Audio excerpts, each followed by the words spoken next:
asem owura fiano is fighting his own battle ama omu kura akokasa ono fiano no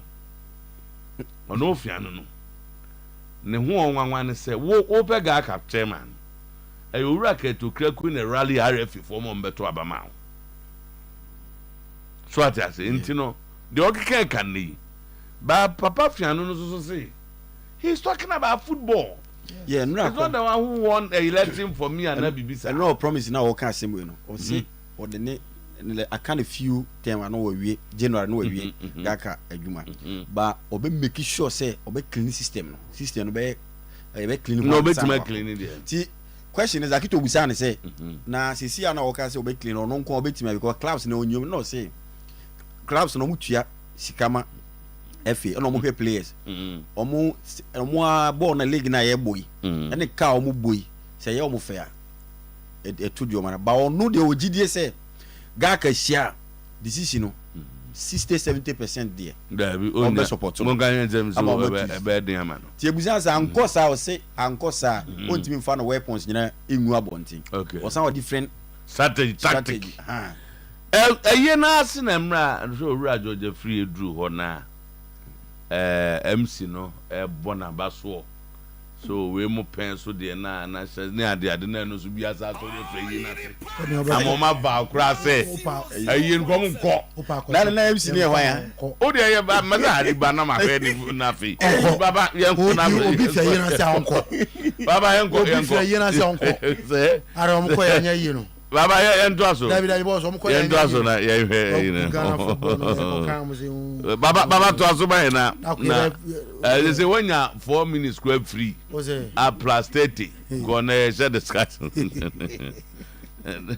enti anopai yama special good morning biem na yamu akwa ba mrasan so se anopai ye konko funkroso ensamwa edi adentete ensamwa ebum fumpa onko funkros no abusua yede ho nsem ato anim ensem no doso ene anopai nebom de disafata se ohwe na wotie ena yede ema wo kitikiti mampole bi ena ewoma akansuo yanom akanburu pa anopai ya confirm emunum no nyina ama wo na yatu ebo asia cheche nsem no mu ye na wate asia sede se ene sede efata enano pay live no eye Oyerepa radio Oyerepa sports Oyerepa radio Oyerepa live aho nyina okwa so no edawo obakenkan bi na fame wetime edawo di aka ho me ba na the boss player to no boase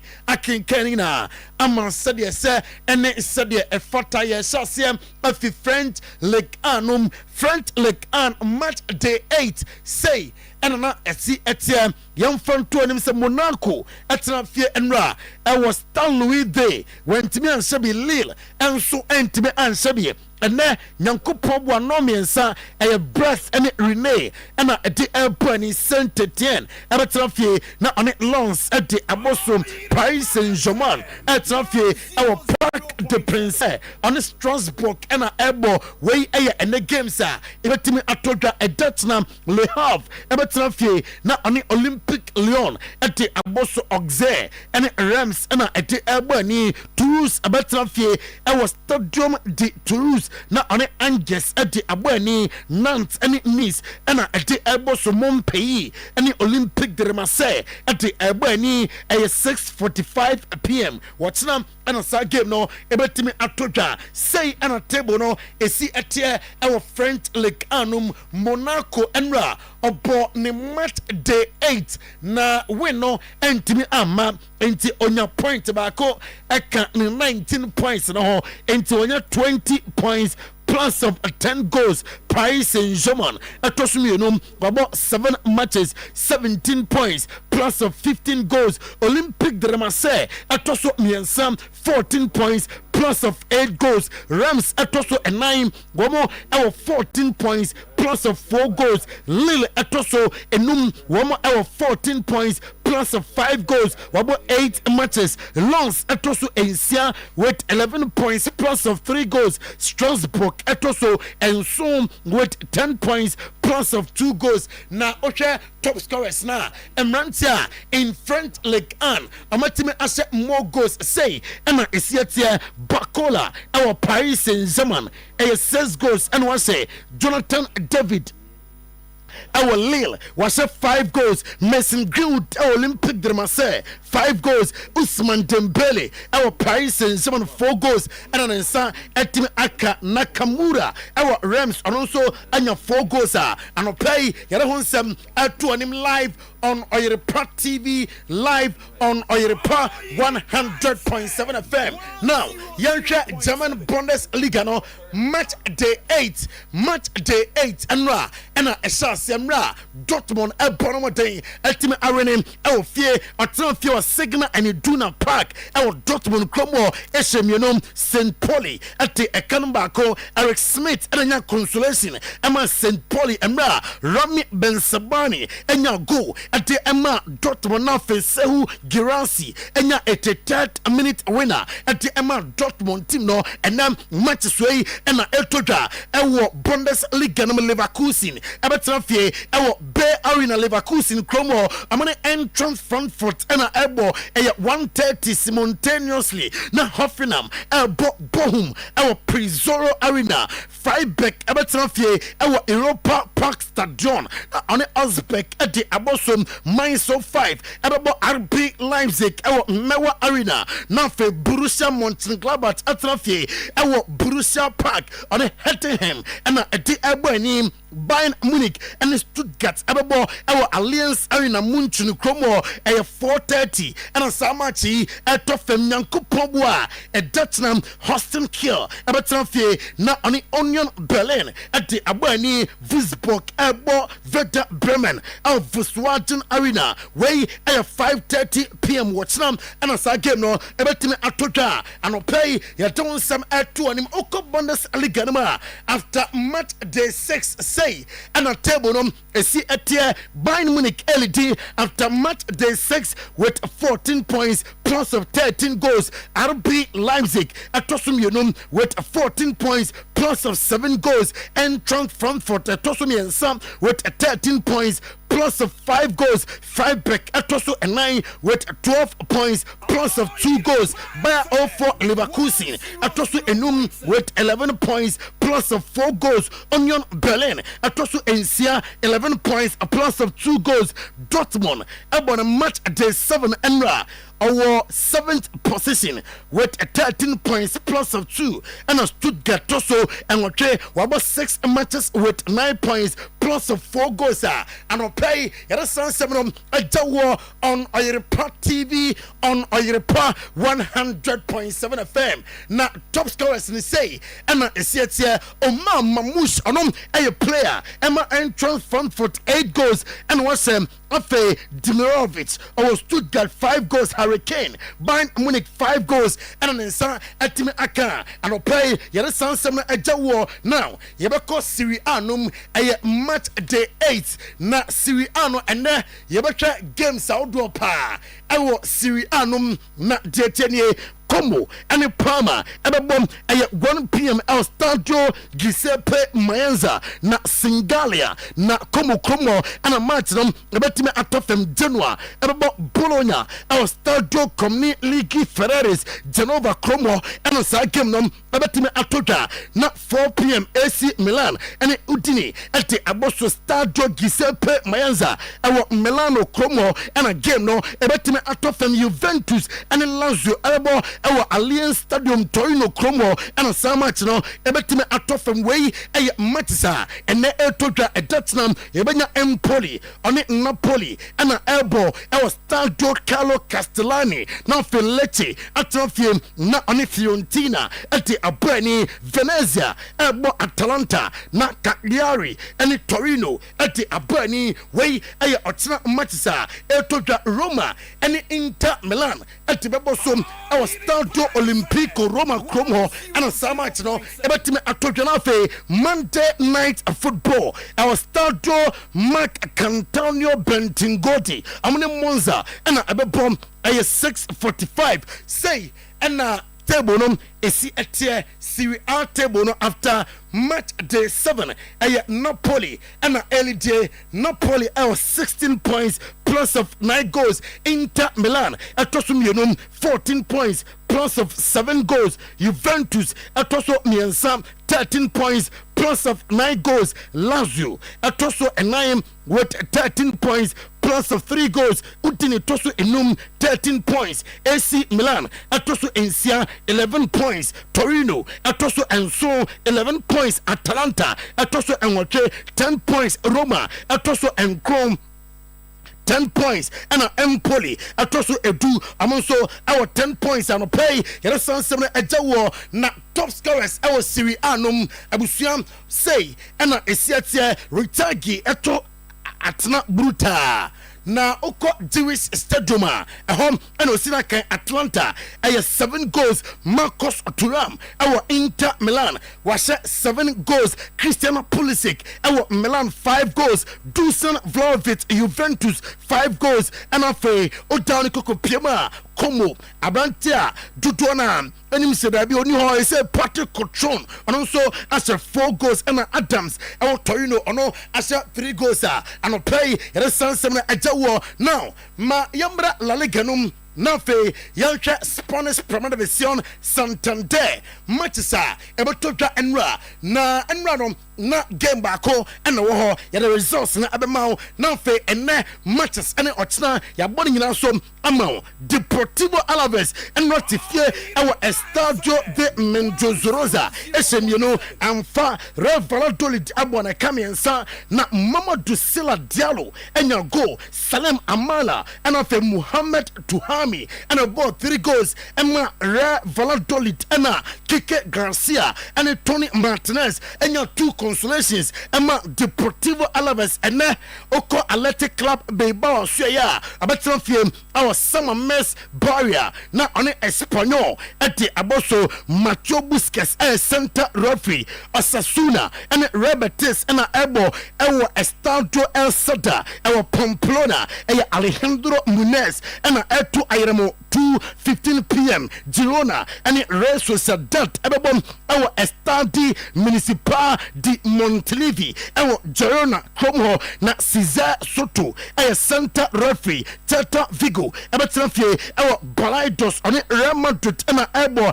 Alejandro Hernandez center referee Adakwesiada that is Ochnam Yebanya Real Mallorca and Rayo Vallecano and Airport Javier Albalora center referee Atletico de Madrid ebetrafie our Real Metropolitano Madrid Como and Leganes and Ebo Jose Sanchez Munuera center referee wey ochna games ebetodam and yedun komo empempeyi Villarreal ebebo Hetafe our Estadio de la Ceramica na Victor Garcia ajamo as center referee 4:30 p.m. ochna 7 p.m. no ochna Barca ebebo Sevilla our Estadio Olympic Luis Campines Ricardo Bogus Bengotia and ebejamo as center referee na fe Monday night football in the La Liga yenya Valencia on Las Palmas and the Eboso our Estadio de Mestalla our Valencia Como Jesus Gil Manzano center referee wey matches ebetodam na say ana table no esi etie young fanto anim say FC Barcelona about 9 matches with 24 points plus of 19 goals. Real Madrid tosumienum with 21 points plus of 13 goals. Atletico de Madrid atoso miensam with 17 points plus of 8 goals. Villarreal atoso 17 points only go bia. Osasuna atoso enum 15 points minus of 1 goal. Athletic Club Bilbao atoso ensia 14 points plus of 3 goals. Real Mallorca atoso enso 14 points plus of 1 goal. Rayo Vallecano atoso enwatwe 13 points plus of 2 goals. Celta Vigo etoso enkro 13 points plus of 1 goal. And Real Betis etoso edu with 12 points. Oni go bia e honoma ya don sem ato onim pitich no say and esi etemrantia in the La Liga. Amatime ase more goals yam from to onim sa Robert Lewandowski e wo FC Barcelona 10 goals and was Ayozi Pires Villarreal was 6 goals. Rafinha Barca 5 goals and one say Giovanni Lo Celso Real Betis was 5 goals. Kylian Mbappe Real Madrid was 5 goals. Iago Aspas Celta Vigo was 4 goals. Yana San Seminum Ajao and Ano Play now ma Yanko English Premier League match day 8 in the English Premier League na early kick-off no 11:30 na Tottenham Spurs ebetrafie Tottenham Spurs Stadium na on West Ham United at the aboso 11:30 and the Madley about Center Roffy Fulham about Aston Villa our Craven Cottage London Cromwell Darren England at Center Roffy 2 p.m. and on side game no ebetime atofem Ipswich Town and Everton about our Portsmouth Road no so Michael Oliver at Center Roffy 2 p.m. and on side game no atofem Manchester United Old Trafford and Brentford about Samuel Barrett at Center Roffy 2 p.m. and on side game no ebetime atofem Newcastle United and Brighton about 2 p.m. Peter Banks at Center Roffy na other games etokano yebenya Southampton and Leicester City at the aboso St Mary's Stadium na abusuam game no Anthony Taylor and abeto ayiramo afe AFC Bournemouth and Arsenal ababom our Vitality Stadium Robert Jones Center Roffy last game and now 4:30 and a game no etoja na Otram Wolverhampton Wanderers abetrafie na on Manchester City at the aboso 1 p.m. Chris Covenant Center Roffy our Molineux Stadium Liverpool and Chelsea 3:30 Anfield Liverpool Cromwell John Brooks Center Roffy nafe Georgia Monday Night Football emra no so abo Nottingham Forest abetrafie the City Ground emra Tim Robinson ejam Center Roffy na amane Crystal Palace at the abosom ano Monday Night Football after match day 7 in the English Premier League say and a table no etie Liverpool LED with 18 points plus of 11 goals. Manchester City atosum yonum amo 17 points plus of 9 goals. Arsenal atosum yensam 17 points plus of 9 goals. Chelsea atosu 14 points plus of 8 goals. Aston Villa atosu enum with 14 points plus of 3 goals. Brighton tosu nsia 12 points plus of 3 goals. Newcastle United atosu enso 12 points plus of 1 goal. Fulham atosu enwoche 11 points plus of 2 goals. Tottenham Spurs atosu enkron 10 points plus of 6 goals. And Nottingham Forest atosu edu 10 points and amwo go back home. Now yansha emrantia amasha more goals our English Premier League na Chesney guess who? He's the man who just can't stop scoring. Erling Haaland of Manchester City 10 goals and was Brian Mbemo our Brentford 6 goals. Cole Palmer our Chelsea 6 goals. Luis Diaz our Liverpool 5 goals. Delap our Ipswich Town 4 goals and an inside Etimaka Nicholas Jackson Chelsea 4 goals. Noni Maduake Chelsea 4 goals. Mohamed Salagali as a 4 goals in the league and some and way any the English Premier League any other major European leagues fixtures outdoor over the weekend and you're tuning na atu anim and I pay your live our Facebook page so Oyerepa Radio Oyerepa live on Facebook Oyerepa Radio Oyerepa live on Facebook now me post stories so at the Spain or say hano yes sir na yakon nkakra detenie Don Carlo Ancelotti ena edi atudwa say no ena beto dwa say David Alaba kra wan hwe ya odin football career no ebeba na wie say anterior cruciate ligament injury onya no ni kotodwane surgery no aye wie no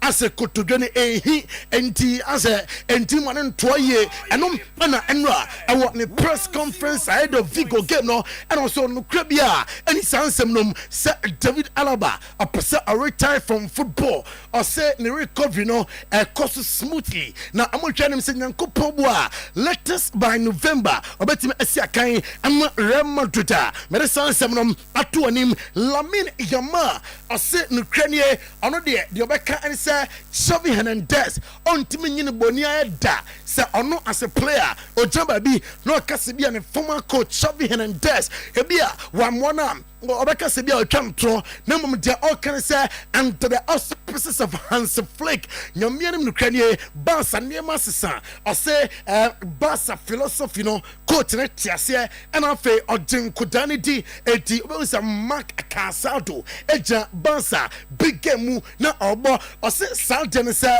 we a player na we edge no former and one cry motivate you more na afi on somebody na mum team no about a lot of trophies and no Lamine Yamal nsema oti etutwa and na anopay Maminko Garcia no so ye Sevilla coach and ebo Barcelona baso or say Barca modimbo a nyamianim ene kranie amashase afi no eswani na mum omo ahwe omo weaknesses na afi omo positives inti game a omo ne Barca abebo no womani abrepa o believe se na be koye eti amas Sevilla na Super Eagles and after Sevilla winger Chidera Ejuke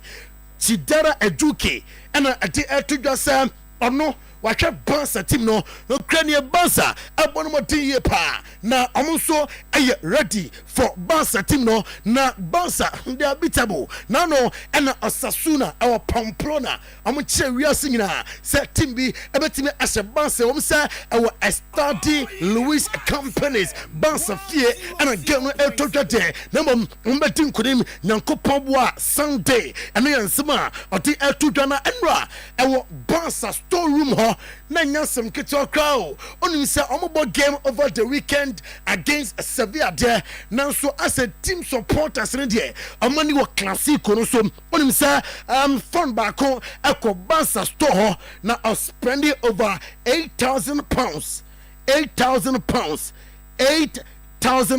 and spending on court play and Barca set and choir and Demenseka and then pay na Gavi a player Emma Barca and Ram not Barca fans no Ebusa na Gavi ebetime abo etia Sevilla and also Gavi entime and more Perry Porter if medical team ne de amaka a Hans Flex boy no okay boy ne filter obetime asia kan tinina e Hans Flick and some say abama Gavi etime abo game no bie anase Gavi entime MOP yamra Real da suye na fe enra yanhwe finishing tatisa Don Carlo Ancelotti training grounds ahead of Celta Vigo gamer etoja na anopay obehu training no Sir Kylian Mbappe he was on fire enra training grounds so na Luka Modric come here say players when we are featuring na enra na am training grounds na me call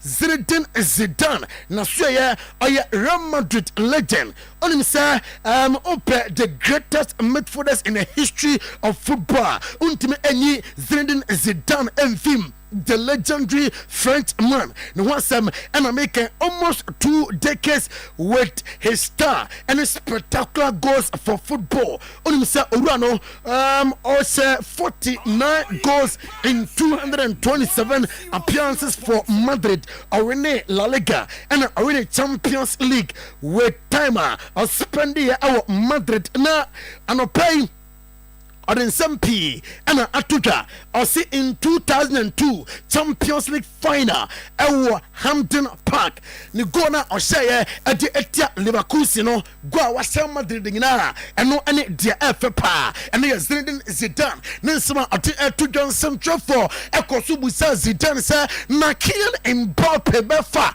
ɛna ɔse na gye sɛ obi ka kyerɛ adeɛ na Kylian Mbappe wɔ sɛ hwɛ ɔyɛ typical winger o okay mmerɛ French national team at the World Cup. He played as a winger.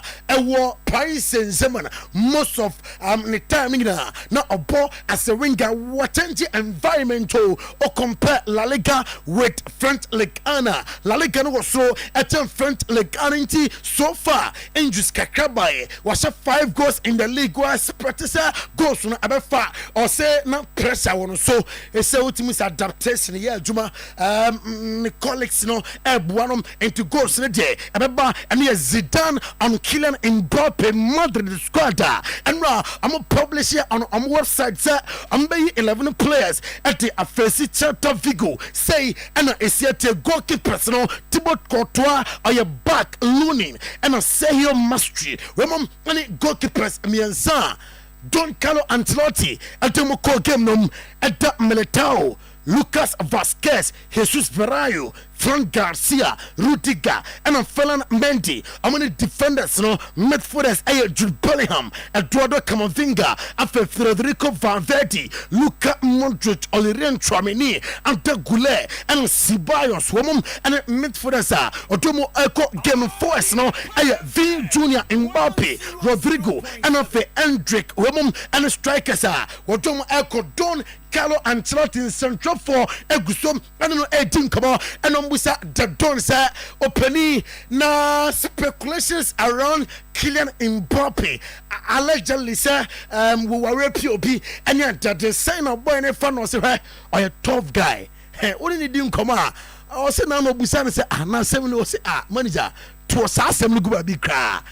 No Krabia ni minyasa eti nsem no me dem me lawyers no ahwehwem ene double kratana odi asem no ba bonte no me de be gira court o me kire ba bia me repeat again no ene ya reporter eka mensa ena no play na Madrid ene Celta Vigo tie uko fikese mu a na wonya vim no Madrid are unbeaten against Celta Vigo away tie.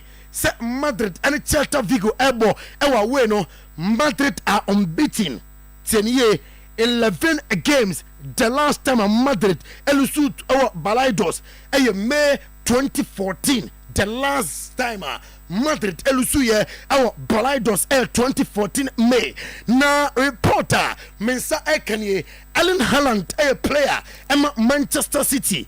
Now let us confirm say Erling Haaland a fan of Spanish football. And to that tibia obepe say obesia kan e Spain namom nyam prempren o tete say Barca o tete Madrid. Take it from me. Sansam no emma mo prempren sebia Erling Haaland e ko Spain akwakoya juma and the latest mete emma and I play live on Oyerepa TV live on Oyerepa 100.7 FM. Now, maybe England na your team come on our England and I'm play na on say stories no Dawson our England about to bossy na ya chiche nimu nyina ama ano play oko Jamaica gana soya ni sem nyina nie I say senka Liverpool our player bit say Cole Palmer and I say Cole Palmer Chelsea about Liverpool and Liverpool ebetuma compete for the English Premier League niye also a exceptional talent and there about Liverpool obebuam I improve Liverpool team no na obebo Enzo Maresca abaso ose ohwe bia Enzo Maresca edi Cole Palmer abonoa onya best from Cole Palmer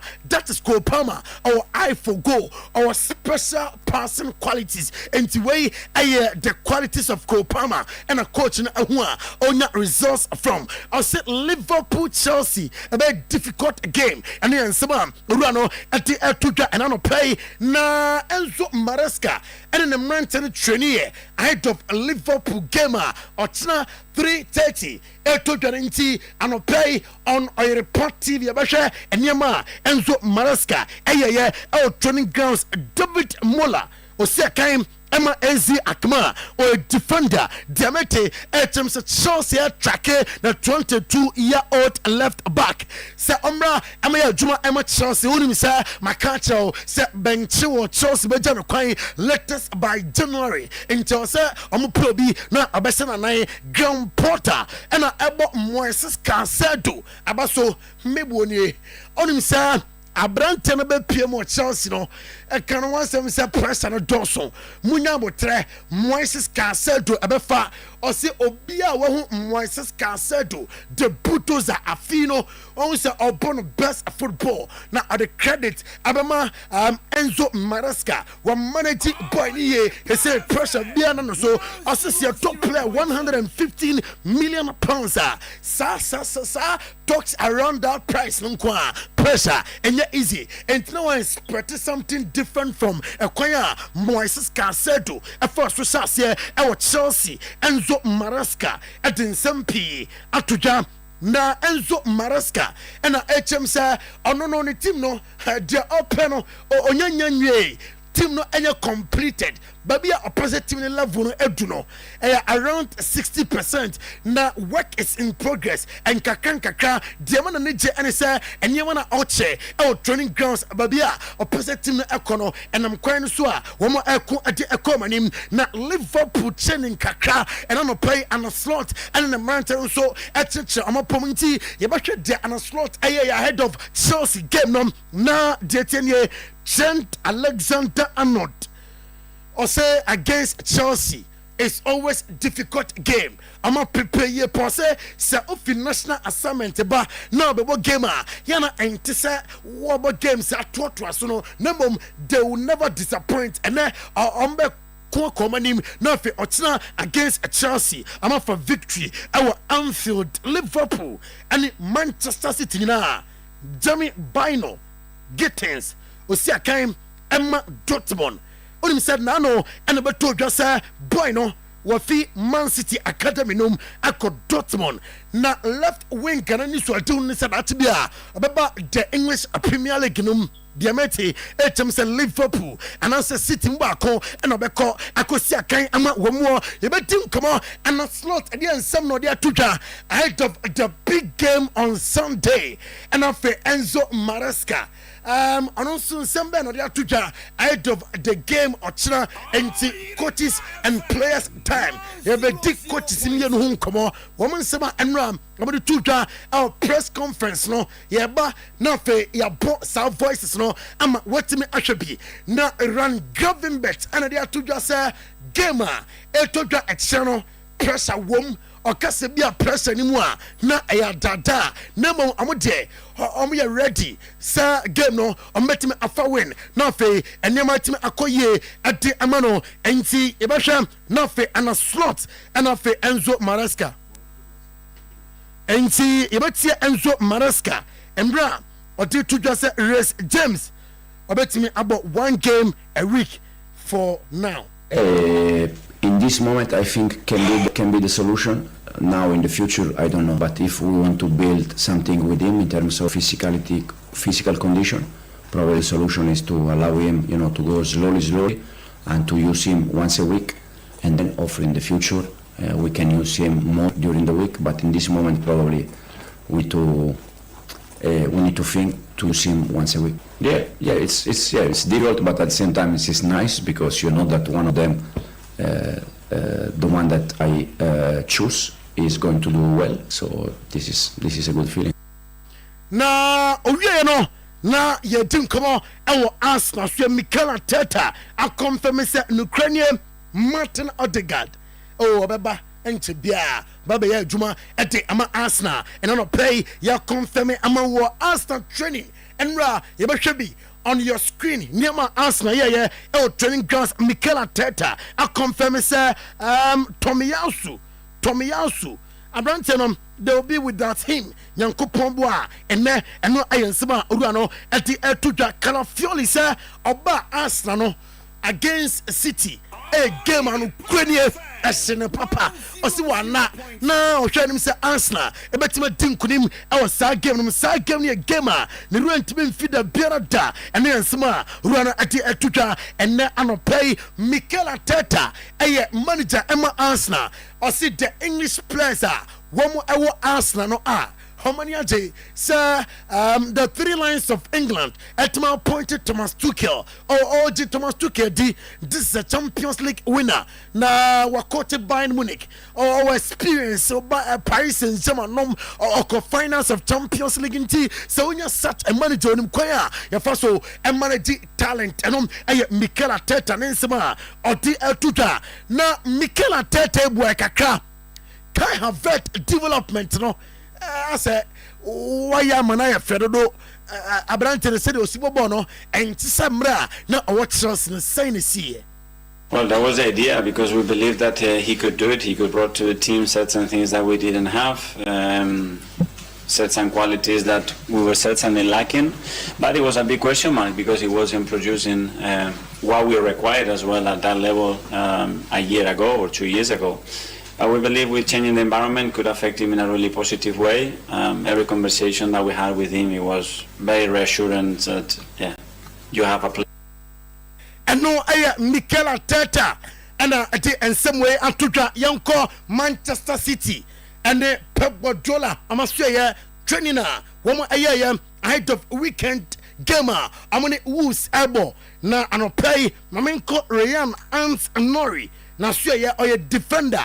Emma Overhampton Wanderers Diamete HMS City aye Jombe Pia set Nyankopon 2025 summer I'm a fan amana be adwuma ete ama team no Pep Guardiola and odi etuja say mo sorry mo ya Pep and I'm a jetting crew out adana met City eden or say or no niema person oye e was City no onwie trophies or pesoje with Manchester City onwe na otwanim se obetima ayemo at the City team no na tibia obekoti national team nemum no enya empempenyi owie sansem no and ochem se Thomas Tuchel a good manager lot and ade abema the three lions of England Pep Guardiola and ade to just players are available no Amumetimi abo ede etia Overhampton Wanderers ampesa abakasa ede afa Kevin De Bruyne and Nathan Ake ho omu training na mom am fitness level no it's not up to starting 11 and you nsema ruano ede etuja and no pay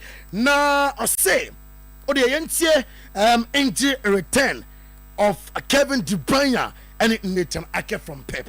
I don't think so. No chance at all. Does that mean that they've had setbacks or? No, but not ready. They are training, they are in the last part, and by yesterday Nathan was the first training with the team, so maybe he can travel, but I think to start is not ready. Anyone else got any issues or? Some of them Brazilian, Manu, today was day off, so today we'll see how they feel. We'll see between today tomorrow we'll know exactly.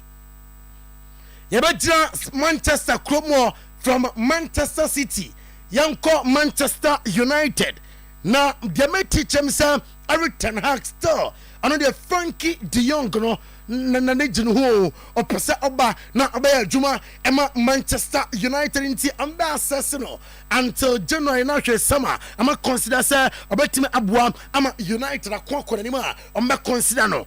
Now, Grim Sooners, and a dear to just Manchester United 4 players are. What was standing in the summer no South players, Nasa. Any question and Manchester United etime assign one Manchester United spending £200 million during the summer transfer window. Na unimsa amene Joshua Zexi ebaye Lenny Yoro Matas Adelete Nassau Masurai and of Manuel Ugarte some players and a Gramsuna say Adabraka Omasa Amunyade Nani Kwansa and Manchester United Edomo Eba Ten Hag ɛna ɔkeka bi kyerɛ nsɛntwerɛfoɔ ɔde kan ka sɛ nsɛntwerɛfoɔ dede na ɛwɔ Manchester United ho no nyinaa ɛyɛ nsɛntwerɛfoɔ owieyɛ ɛna ɔse dabi some of the journalists nsɛntwerɛfoɔ no bi wɔ hɔ a dede na ɛwɔ team no ho nyinaa ɛyɛ mmoa mu fabricate stories mu twa ntorɔ ɛfa me ho yɛbɛkɔ international break sɛ mekan management no tamachi Ineos group no tamachi da bia ntorɔ around the club yɛntie Eric Ten Hag. The noise is only coming from the media, from you guys, for some of you, let's say this, not all of you, but some of you who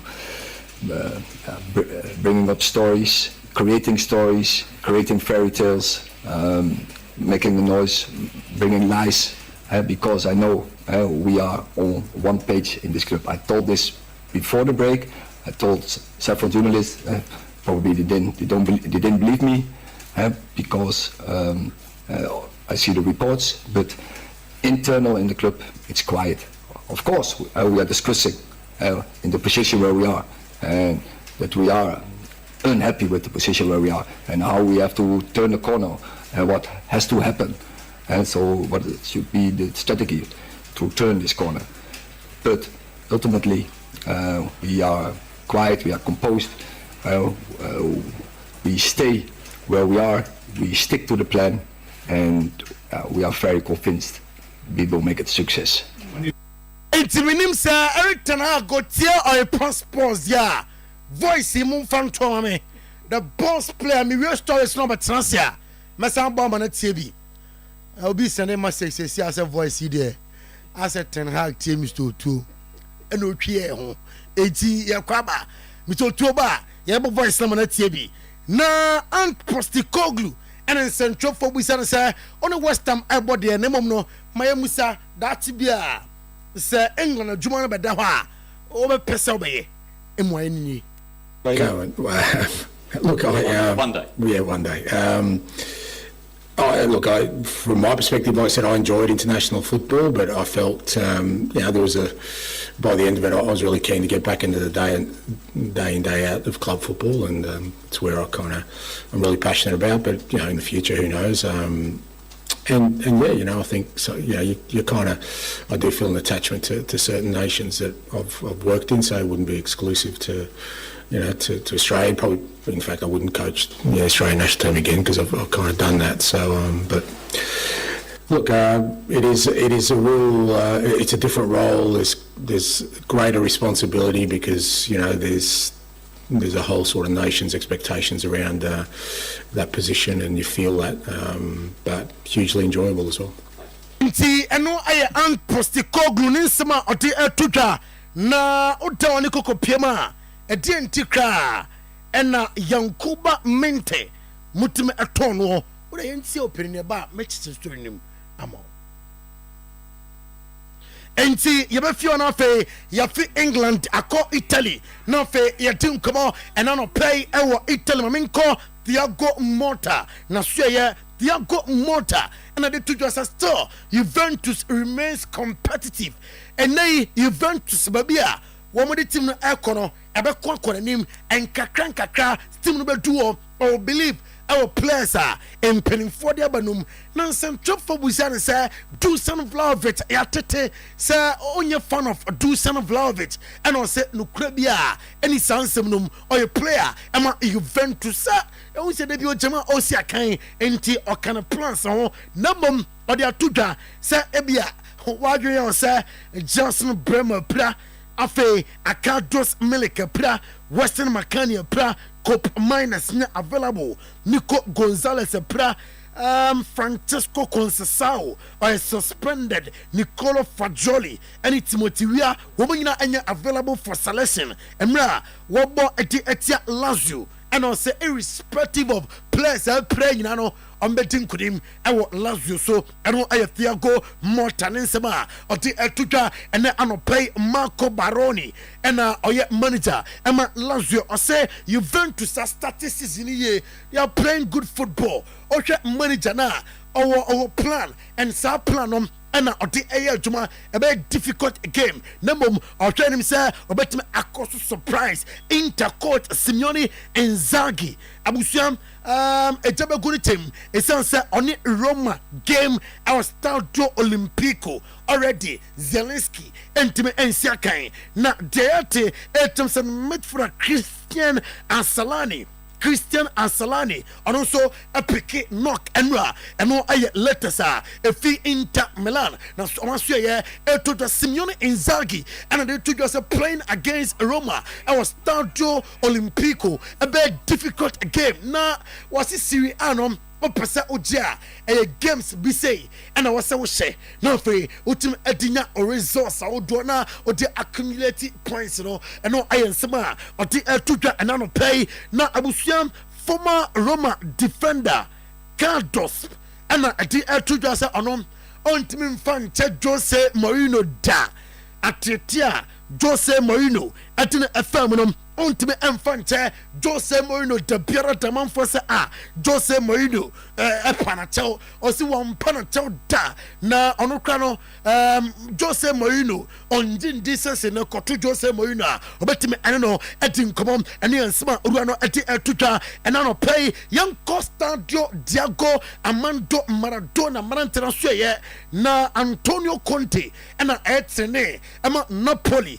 ɔde ato dwa sɛ Romelu Lukaku Minama Bolingoli any kwansa among pressure beer etime efan wo niam ekoye dia ospete efi boy ne horina automatic no onkeep calm na eniama onimiye ewo pitch no so no kwa onye emfa emma Napoli team no ode atodwa say a favorite tagger I ewo Napoli ho I Antonio Conte we are winning coach nti ene wa take lead ni dia no se da bi football hanya sa ne sitie ene yo ma start ye ne bedu ba bi na enko ye wa mu amu ye wa wona ya ade bedu ba bi o mesan bo tri so enti ano de focus nyina ewo Manchester akaro so eno ye nsema manager nom ati etutwa Antonio Conte Fabregas eno say in Serie A two coaches ena ohwom so or draw a lot of inspiration from two coaches no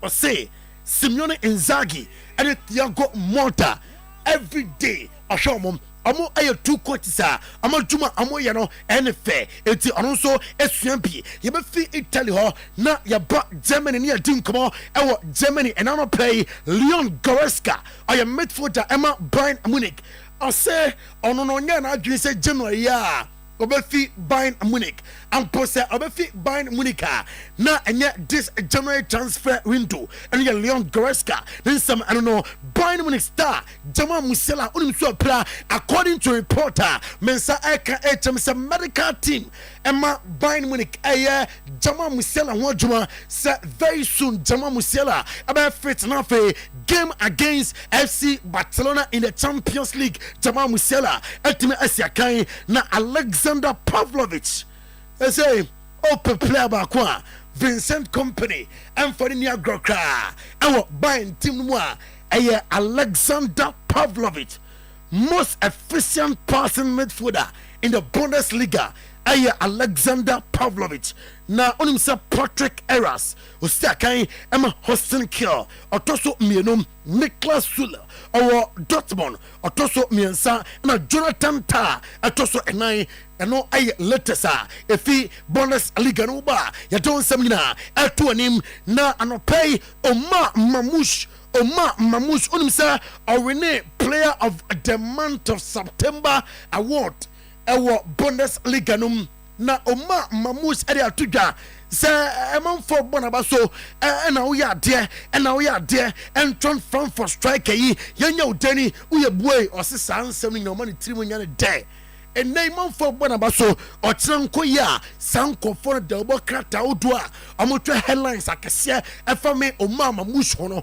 ankoya Woman never says super me. Intimidate still continuous improvement. I know Omar Mamouche and then some or the Tuja and I don't pay Hurricane and I did Tuja say Ukrainian and Yama Vincent Company I know at share a winning coach or mentality be say I was say ya trophy be a fee okay the Bundesliga last year and ko ye Leverkusen and a day omo unbeaten a fee enema shall say ko ye ema Bayern Munich I was say building upon that now fe your team at the Bundesliga Champions League now your team akoko enim now fe left trophy no and some Hurricane at the Tuja and then I'm play my memory France now fe yenim come on France now fe yenwe our France Roberto Di Zerbi on your coach Emma Olympic de Marseille and I say his loving life our France mamuho na Sophie English Premier League nanka oko France man for beka say oh and you see na ninja also okay pa with Olympic de Marseille club our history enti osesenia ma ya obetim the club no to boss assassin so and ensema Roberto Di Zerbi ati atuja na a general bio on say a player Emma Olympic de Marseille na Roberto Di Zerbi a confirm say a general pure over the weekend abetima siakan ama Olympic de Marseille na omne Montpellier ebo me ko AC Milan asye na AC Milan say Alvaro Morata ho de na so amo top striker ba ko aka Alvaro Morata ho na Alvaro Morata no ni tika ho upeja panai na amapo bia o tira ho a upia bo na demano a ano so de nine no e betimi aboto atena demeti chemsa Jonathan David last summer amoko no ho antimi amfa ametwa nim say amesan kobiem na fe amede Jonathan David aba next summer no be adwuma amatin Lucas Hernandez or your Paris Saint-Germain player na enra and oko manager Luis Enrique and Australia all confirm say was start training very soon abasa say about games at the amateur Luis Enrique and central for the team kono musa say one miss killing in Mbappe na or see team bi ori asibia say Mbappe si akan ema na say Mbappe fit differently oba me say Kylian Mbappe nebom bakola nom Usman Dembele nom cover space na waja to no randa kolomwani nom fa na o say on kan ba bia say on pe randa kolomwani eti amonton randa kolomwani ene nsema Luis Enrique edutuja ene anopay na udawani kokopiemo ewo Bellingham asua abusuam coach na confirm say oye fully fit anti gamer on the Tata Vigo abebono obetim asiakan at the amatim no manfo etem so oh and boy nenya faith ontimi asiakan Don Carlo Ancelotti a confirm say boy no a fully fit over the weekend obetim abo at the Madrid here sansemnom atu anim and no play show no a live on Facebook page no so Oyerepa live Oyerepa radio Oyerepa live Oyerepa radio Cristiano Ronaldo goals in there and records there with his age Ogusua. Oh yeah, on himself the last 2 years Cristiano Ronaldo has 88 goals in the last 2 years. 88 goals in the last 2 years. Now Barca director Deco on Lamine Yamal date. I don't say for sure Lamine Yamal ebetra Barca Lamine Yamal and Kobe Biasana no tie. Sir, President Walla Porter, I can't tell sir, or rejected bis bebre. Sikana so, and can we hear Basa Comono, non combetima disescano, Nina, Omo Auntie, a Chesa Acodano, no a here Timnum. Now I say, if we think that Kopama is going to solve our problems, then it's big mistake. Why I can say Enzo Maresca.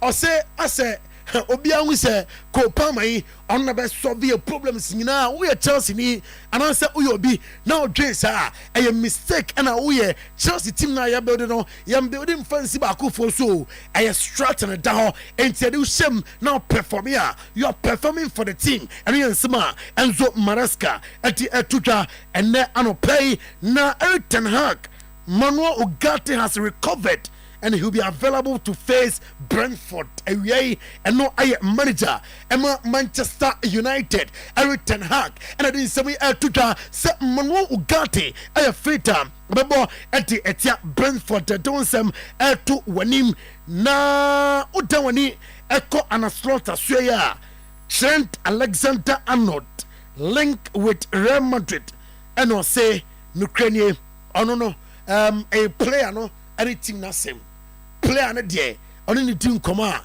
David Cash as a coach me ready na contract and some day on coach and in same and then sama urano ati etuja and then ano play na Hendrick enche bia one the girlfriend no ombeware Don Carlo Ancelotti wakudai answer also na akudani take empanimfo decision and no say nyanwa say baby ya no jina ya no point short to tontra no ntuba Facebook no so a Hendrick ne girlfriend ni they say busuan ko ho busuan enche awade ne ba so na kuda we machine we no akofa machine nye machine kito Brazil from kuda ne de o man here dio na Hendrick na ombusa ne coach say wakuda yi empanimfo decision wo take o and I say ai nya na wanwa isan say oyobia oyekukutufo obia owakukutro enti na duba bia ba bi ojo pie shot de tontra no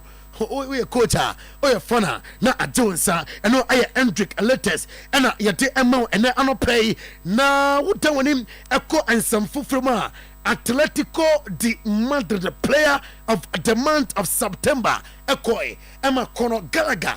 Now, Conor Gallagher, former Chelsea midfielder, and I say, Krodo Swa, he and some Fakunyan Guasie, Madrid distance, no, and Ukraine, Wamuso was Spain. Okoko do biadono Atletico de Madrid o si akan amomo ena Madrid kromwa woteno kwom fani ni agrokra eno yensima uruano ati etuja ene anopay na kawoka or say and some focus nankara 3 lines of England the juano yam fama obia ofi England otuoma se ai enokra enke disefata neba mo ono de se amukofo biba no se nipa no betima jinkruwa ede ama England a support se nipa no ene yensema ruano ede eba ene anopay na wutawani eko pep asuya I say the factor to decide my future at City I will communicate when the time is due and your pep ninsema or the tuja or say emra was ebia obesign and answer on sign me City no sa time ndrui say dura obe communicate to Manchester City and Central for duba bia he was say mu jai managers no na omoye majuma Donny van de Beek must start at Man City was quite good or say all starting on na ye na abrabon sane City edruba bia be koye edruba bia enkoye ofisa na ni destiny any Manchester United team num and we are Donny van de Beek and then sama oti etuja and then anopay who deserves to win the Ballon d'Or and yen soma eti etuja se ne striker Lautaro Martinez e deserve se Ballon d'Or no obetime aje na oko kafu na so ya kafu se area se ope talented players dudu no e na omufi Brazil mamu ba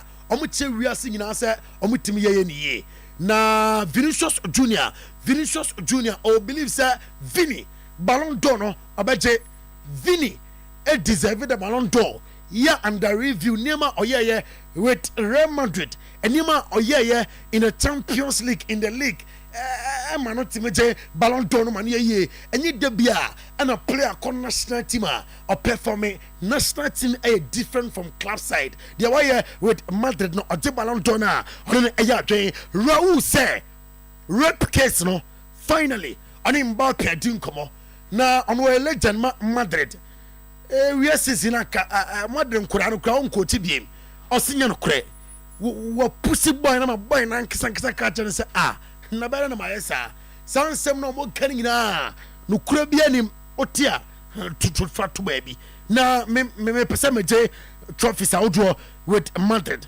me pese me win the Ballon d'Or enti ano any idea me pese me ya afi me pese yin we season no na mahye 50 goals in all competitions enti enya de se me kwakoya idea I think kan bi a ebeka team no ho na Eric ten Hag on Scott McTominay oye wonders our Napoli Scott McTominay openi o player ya say of course Stadio Diego Armando Maradona Stadium no obon homo deal and I say no kranie ono no Eric ten Hag de na on pese boy na ebeko tienye Eric ten Hag say Scott McTominay na opese otena Manchester United na oye adwuma ema Manchester United boboko na yere honsem eto anim ene anopay na oko Vincent Company na so ya o say ono de onim ni say Bayern Munich a winning team. Bayern Munich fans the omonim ni say budget trophies ama wo mo enti ono obekora nim na fe trophies no wahwa nim say afi obetimi agibie ama wo mo anopay yede ho nsem ema na same media de we ma boss akwaba menim say Ten Hag otie or passports dia menim so tie or passports wo de enti Ten Hag eno on the press conference otwibi ayan central for pa de de kan say mon central for de ni nyina ayemo we no say da bi kafra man kan sa akora the central for no binom ebinom etwam tro fabricate stories atoto yeso etini de asembi ani bi entieta na the noise is only coming from the media, from you guys, for some of you, let's say this, not all of you, but some of you who bringing up stories, creating fairy tales, making the noise, bringing lies, because I know we are on one page in this club. I told this before the break. I told several journalists, probably they didn't believe me, because I see the reports, but internal in the club, it's bringing up stories, creating fairy tales, making the noise, bringing lies, because I know we are on one page in this club. I told this before the break. I told several journalists, probably they didn't believe me, because I see the reports, but internal in the club, it's quiet. Of course, we are discussing in the position where we are, and that we are unhappy with the position where we are, and how we have to turn the corner, and what has to happen, and so what should be the strategy to turn this corner. But ultimately, we are quiet, we are composed, we stay where we are, we stick to the plan, and we are very convinced we will make it a success. Yeah. Say any comment. But the better all can as him. Only on my na there lies and go for na go so my example say be asem we mo kan na so mu kan to no so e dey so be a bit de dinner Manchester hu nyina e say dreadful bi no okay we no obeso solve onim you should start getting what the supporters want. Because he's coaching a big club, and he said, "What results are there? I mean, there will be rumor mongering and all those things." And it was also Tiasi no, you know, also I ding, also you know, and corner be behind fine. Ten Hag, my good friend. All right, yeah, the no see now born. Also I busy. Also cardi we quarter that. Na me who didn't a delay. Na wasa me hwe ba fo wu anim se obeba no menim ba bia zakito so adru ya no mkoka siasem so kan siasem dey on the one can say the least said that will be the better no now ni am say siasem na kan yo sa the orozo ya siasem na kan baba ni bi the least said about Asia, me and the Juma about the better. So, nti had papa. And that being, and 19th, right?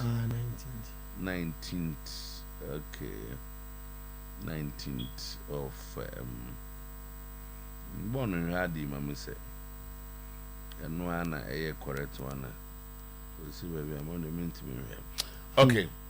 Lawyer, boss. Thank you so much. Oh dear, when you almost at match 11:30. 11:30, yeah. Exactly 11:30. Oh yes. Early kickoff here. Early kickoff. No, said no kind. Tottenham West Ham United. A difficult game, pa. But also saying, like it was saying, I say, I know I fair to me, cry. I don't.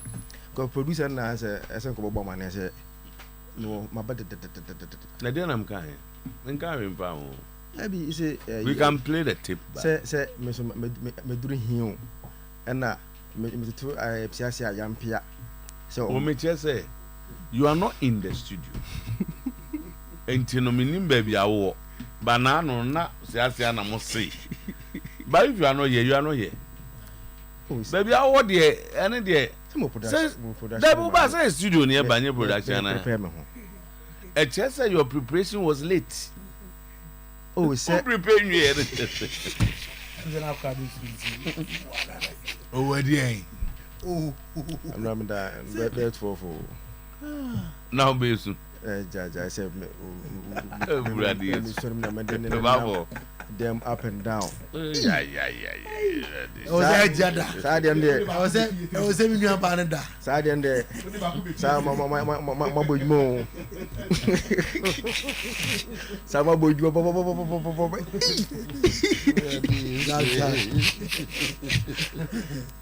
Nasa Odo Oyerepa no aba. Oh, go baby out. From day one, from hospital to home. What the nasa? What that's what kwaba. When you about 2-3 months be, I'm a want to. Anyway, you know part of it. It's a life in a stage. Say baby, you do babenu. On console bar. Some so cry the afternoon, so cry. On the which Internet say, Obi so. And then another no did you was a right is yeah was so not in the by radio and ba for crab to me no a month for experience ba for your friend you got you know a guide into a technician a month for and I'm sad in Bekumasi a month for experience or can say me do a grand issue at that I break a crack inspire me pa I break a crack say na me kada say life no Ubia ewo kwane de nam so Benram who I was excited because edu baby nam ne no na e call we aso for one kind so baby preach oh yes you call ayo bongri sane ben de no wo da kuma wo call ayo na so e bongri you call bongri to na e call gagawu there be gagawu wo abi the pele side Big farm side. When I'm a who near Qua, your friend no ayi. On look at maybe some me know what turn the chia. Oh, so the over fear, oh, fee. Near Qua, a pass off a moment be pretty. I got great track. Yeah, some more. Higher stages. Not do maybe not so for no home. Oh, we are now the na Abbe baby at and one baby when a cancel. To be cancelling na just say only score the baby to preaching to be cancelling na na say hono na kwa kwa jo na ade chen aba cancelling na san ejina obi start radio adwuma for no say all of a sudden obeko buma na ejina obi ane ne de kakra be fa lawyer anti is on na ire o say na ire ye de inspector as de baba e baba na ire de so yes, inspector was what inspector? ASP was. I am say ASP. Okay. There's IGP there. Oh, chief inspector. Don't you call ASP no? We college na. Oko college. No some pay na isia yebo. Na say IGP pay ni bia be kan no. Say police two vote. Say ba for the bia be kan. Onu aba for na mu. Say ba for the. There. I don't cancel. I say you be come on any. Or dey see me. You be come on. Baba, all airlines are no pay. Kakra ho. Sir, Baba for silence is sponsored by accountant. Sir. Nidin Oye, as some kind of one reacting. It's sponsored by Oyerepa accountant. Honestly, me man, just more kind of. Oh, yeah. And they wanted. And some can go for one to do so. So let's go. Manti, honestly, Manti. Mad ni be the message. Mad is that. So stress that you man say mad the GC. On say Manchester GC. Hadn't. So Manchester. Na just say obi a Madrid ye bibia nya ofe. Na me go say me Manchester. Now what Manchester Jesse obehye abetena ha. Aye. Da be bo so me nje. Make my say e da wo di Manchester Jesse betena na be wu abestom ya. Na ka chama full of kra. So obi mpe bi mama. Na say na obetima to am chama full of. Adabi Cantona full of don for Manchester. Cantona. Me so mre mi. Na me moka ne se e be se Brentford be 3. Naka. Nenke ba. Wo di bonsa Bucharest no so. No stretch Eric. See I be na ya. What a coach. I don't know your coach match no. What a coach. Avo e say na wa. Asem yes you. Asem we e ba e me kan ye. Okay, what be the oba o say the start and 10 o'clock Kofi Abanga. Kofi Abanga, yes. Kofi Abanga. Bon, wait ama my voice kakra ni video na it's ready. Bon dimika be babo so be connect voice. And exactly 10 o'clock on this TV station Oyerepa we ne Kofi Abanga edin komo na mo so betima nya we na maye. Na yinte kakra. So quite so sad because I could start you. Okay. Now here and some kakra what we should expect. Okay. That's right. Ofori enkoyi ofori na ora dem an. Enkoyi sir. Instead enkoyi. Because I asked na ni so. And every young and ask now big game. Potential banana peel. Fala. Bon mo de fala. Envaon. Ba ebe ni na. Ba for any line over him pacho. Okay, ntino. Den ya de Abanga beba because na say any na boy. Ntino. A boy is normal, okay. Ntino ya den beba because top thought provoking. Thought provoking. Wakan sa me baby a me de pa no. Tama how your fan no dey call no ni me say obey press conference na you catch and say so all along now you feel say kotoko na press conference that's the impression but Kofi si nye kotoko ono na press conference and the press conference was to speak to Nana Domahene say oseno o man kwan na omokotoko Paya so dengue. But say all along none of my own what was going on. Okay, Abanga no na ebo waterfall park so. And now I say the late Kanewuni na na Kotobe hu no. Enti omo bae no. Na has o wini ba. No mde ko ball. So he had played for Hearts in Ajax. Enti o free no. And oba back to Kumasi. Eduana tete de obi ati na akon go boss abo no. David. And all bobo na second day as a teddy and I kotoko for so tin and kase say Abanga and kotoko didn't know so I call baby aba so akobo has biaba but na kotoko ya where say house we interested at that point no at that point no tie nkomo ya smuggle no ne ye change cars meba and ye later entino kotoko for so be hu that time chairman Nyantechi yeah we say no as do yeah and also be fan.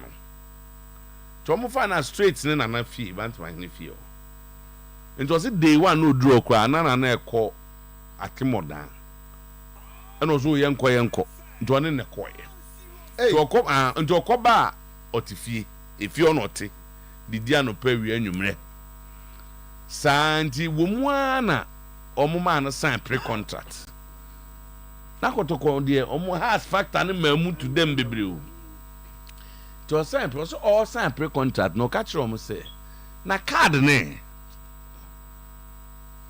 no sign we samre no na has fo afa chire eminga so ma pingu azem ko ma fa chire has fo akọ do ma ene ho de nsane ade akọje card ensa no mo de koje card o so hene ho de o kwa Abanga was bought with apetition. Debbie. Nana oko hini wa. Amamre. Ana apetition na untimin ko. With cola. Nana doma hini oka. Two team they did not even pay for the transfer. Team ya. If I understood Abanga ya. Tom den sa ko hu nana.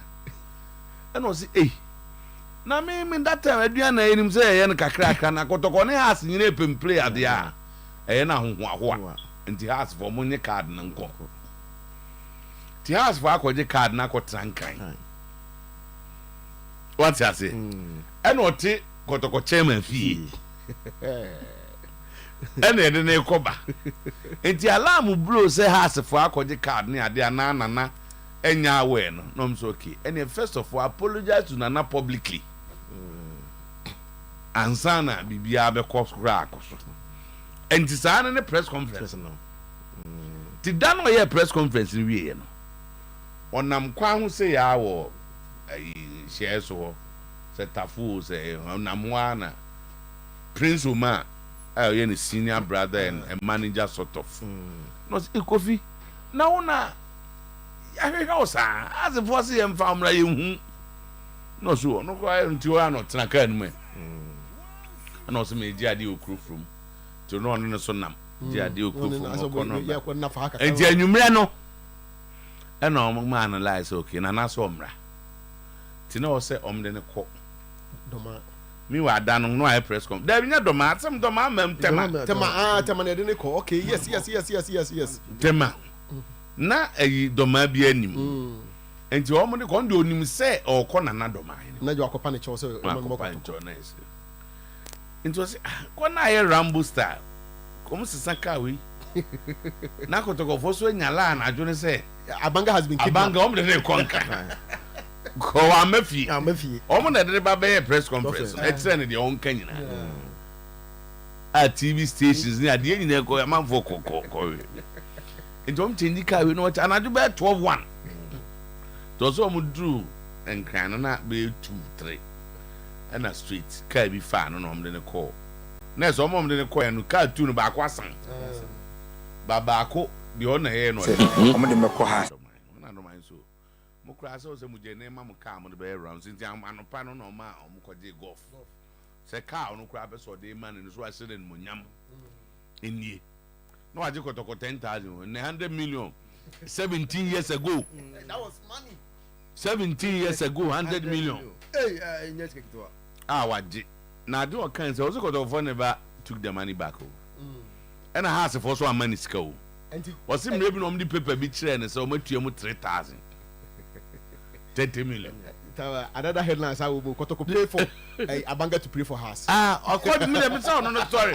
I mean the story is an interesting story. Oh, but I say no ma on the Okoye Okobon bo. Just since then he has apologized to Kotoko for an anabanto and especially or catching so nyari part of. It has been yes can. I'm trying, yeah, because Abanga say is it sure they are paid? I say onim ne maybe no more day receipt paper be charge o mo 3,000. No my here na transfer ni Bibia based on the story. No my here man ska e man golf. Has again. Ye nim bia na this after the heart was there. Oh was see na obi odimu akotene pa ye Steve Akwete. Steve Akwete. 17 years ago there. I think it should be 2007. 2007, 2008. 2008. But I'm a Simon na a radio station back Binti. Your owner producer for be catch say any Abanga be kasa. No be our press conference there. E wo Kumasi anu. So I know no say dem. O mate so concrete. Ti dem kai pa ye. Say e be phone na so.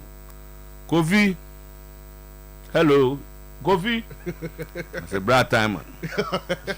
Kofi, now why was me one crime? Hey, Kofi! Why a press conference and what do you do? Kind me one crime. Na and can the oye day a one I like the hard voice by. Menen na waha. I like the hard day. Kofi na ye day.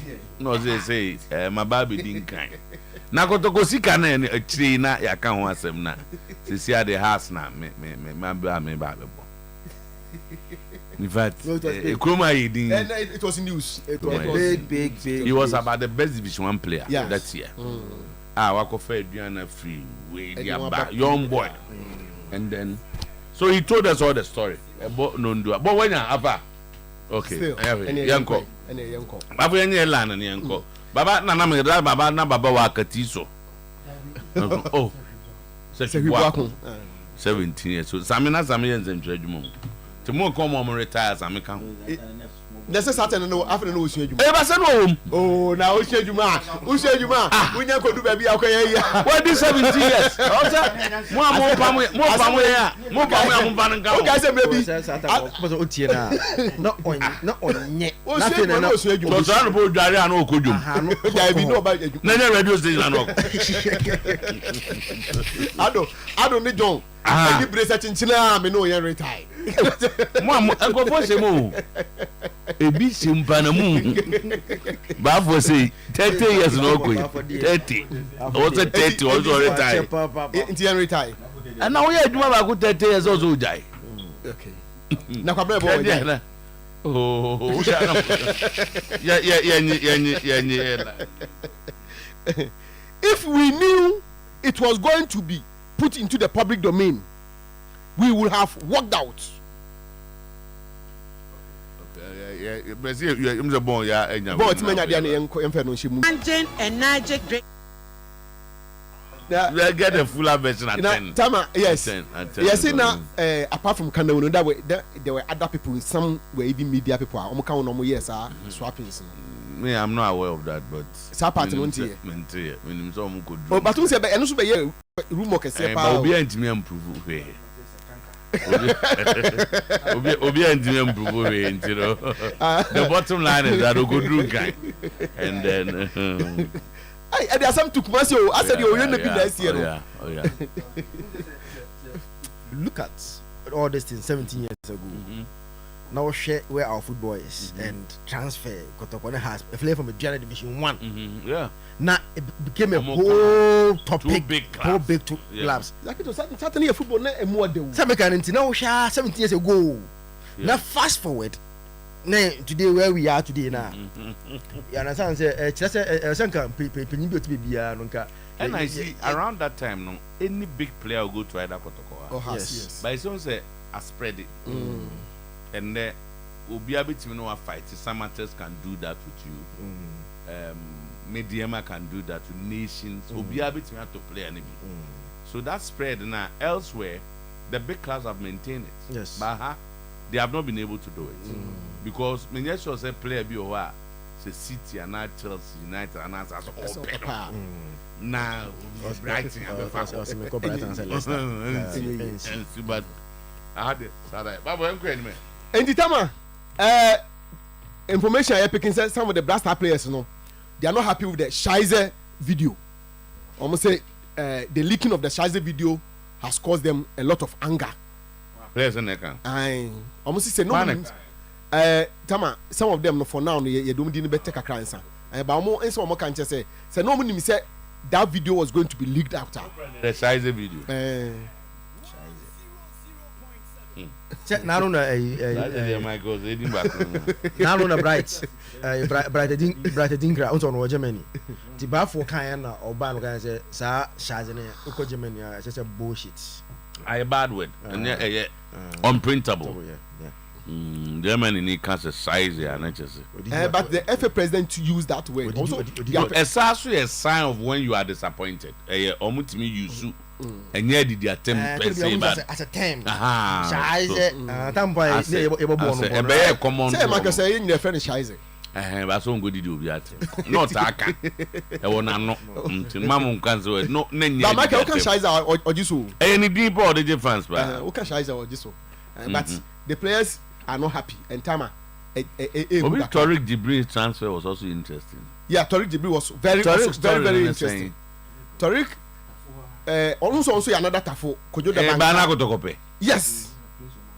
And Prince man, I saw the neighbor. The same Prince man, I saw the neighbor.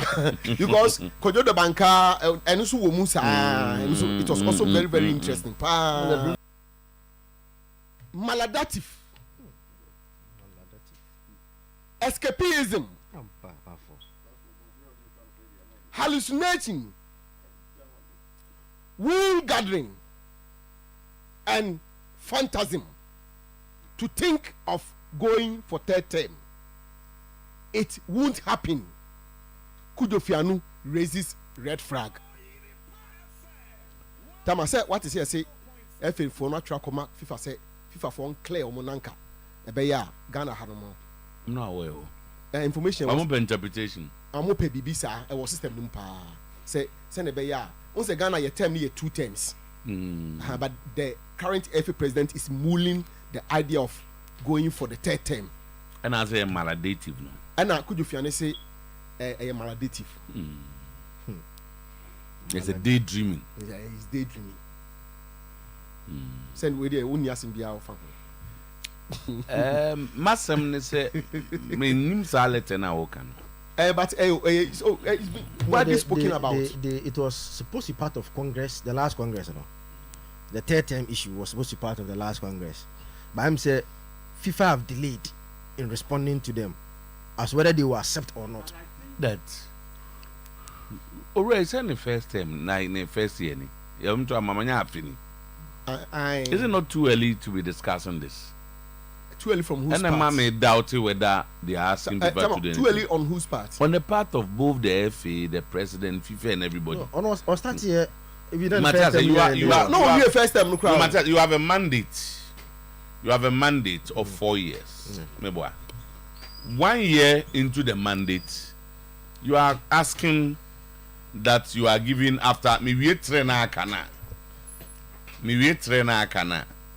Munzama me phone count. So that's why I doubt whether any such move has started.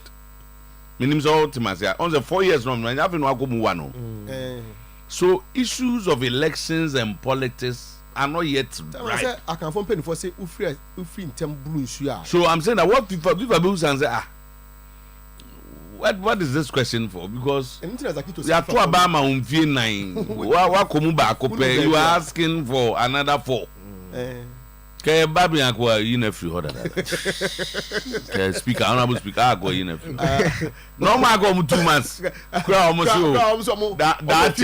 me ba me kwa hanu kwa you over now. Baby, I go permanent. Honorable. Say look, I don't bet my dad so as some you. But because where you almost. I am fan say let it be uncle. Oh, Tama, men. People are rather maladating. Debbie. Tama, and people, Tama, at the corridors of football, the 3 term thing is being discussed. Go ahead. But to officialize it, say we are writing to FIFA to seek clarification. Can be a world go 2-3 years and be able to do election, no? Hey! Then based on your mandate and what you have been able to deliver to your people. No, I can say, yeah, president, even though our statute say 2. But given what he has provided, we want to give him a 3rd one and clear my whether he qualifies. But I think it's too early in the day to be thinking of that. At the first level. That's my opinion. The moment you enter your 2nd year, so when people know say, okay, 4 years now we, or the 2nd year, those interested will start a yomuti. You know, say obedience of and I say you don't even lose the fact that you want to go again doesn't mean that obedience. No, obedience, but then you don't lose grounds because after now, maybe I don't never see any all those things because the likely competitors know.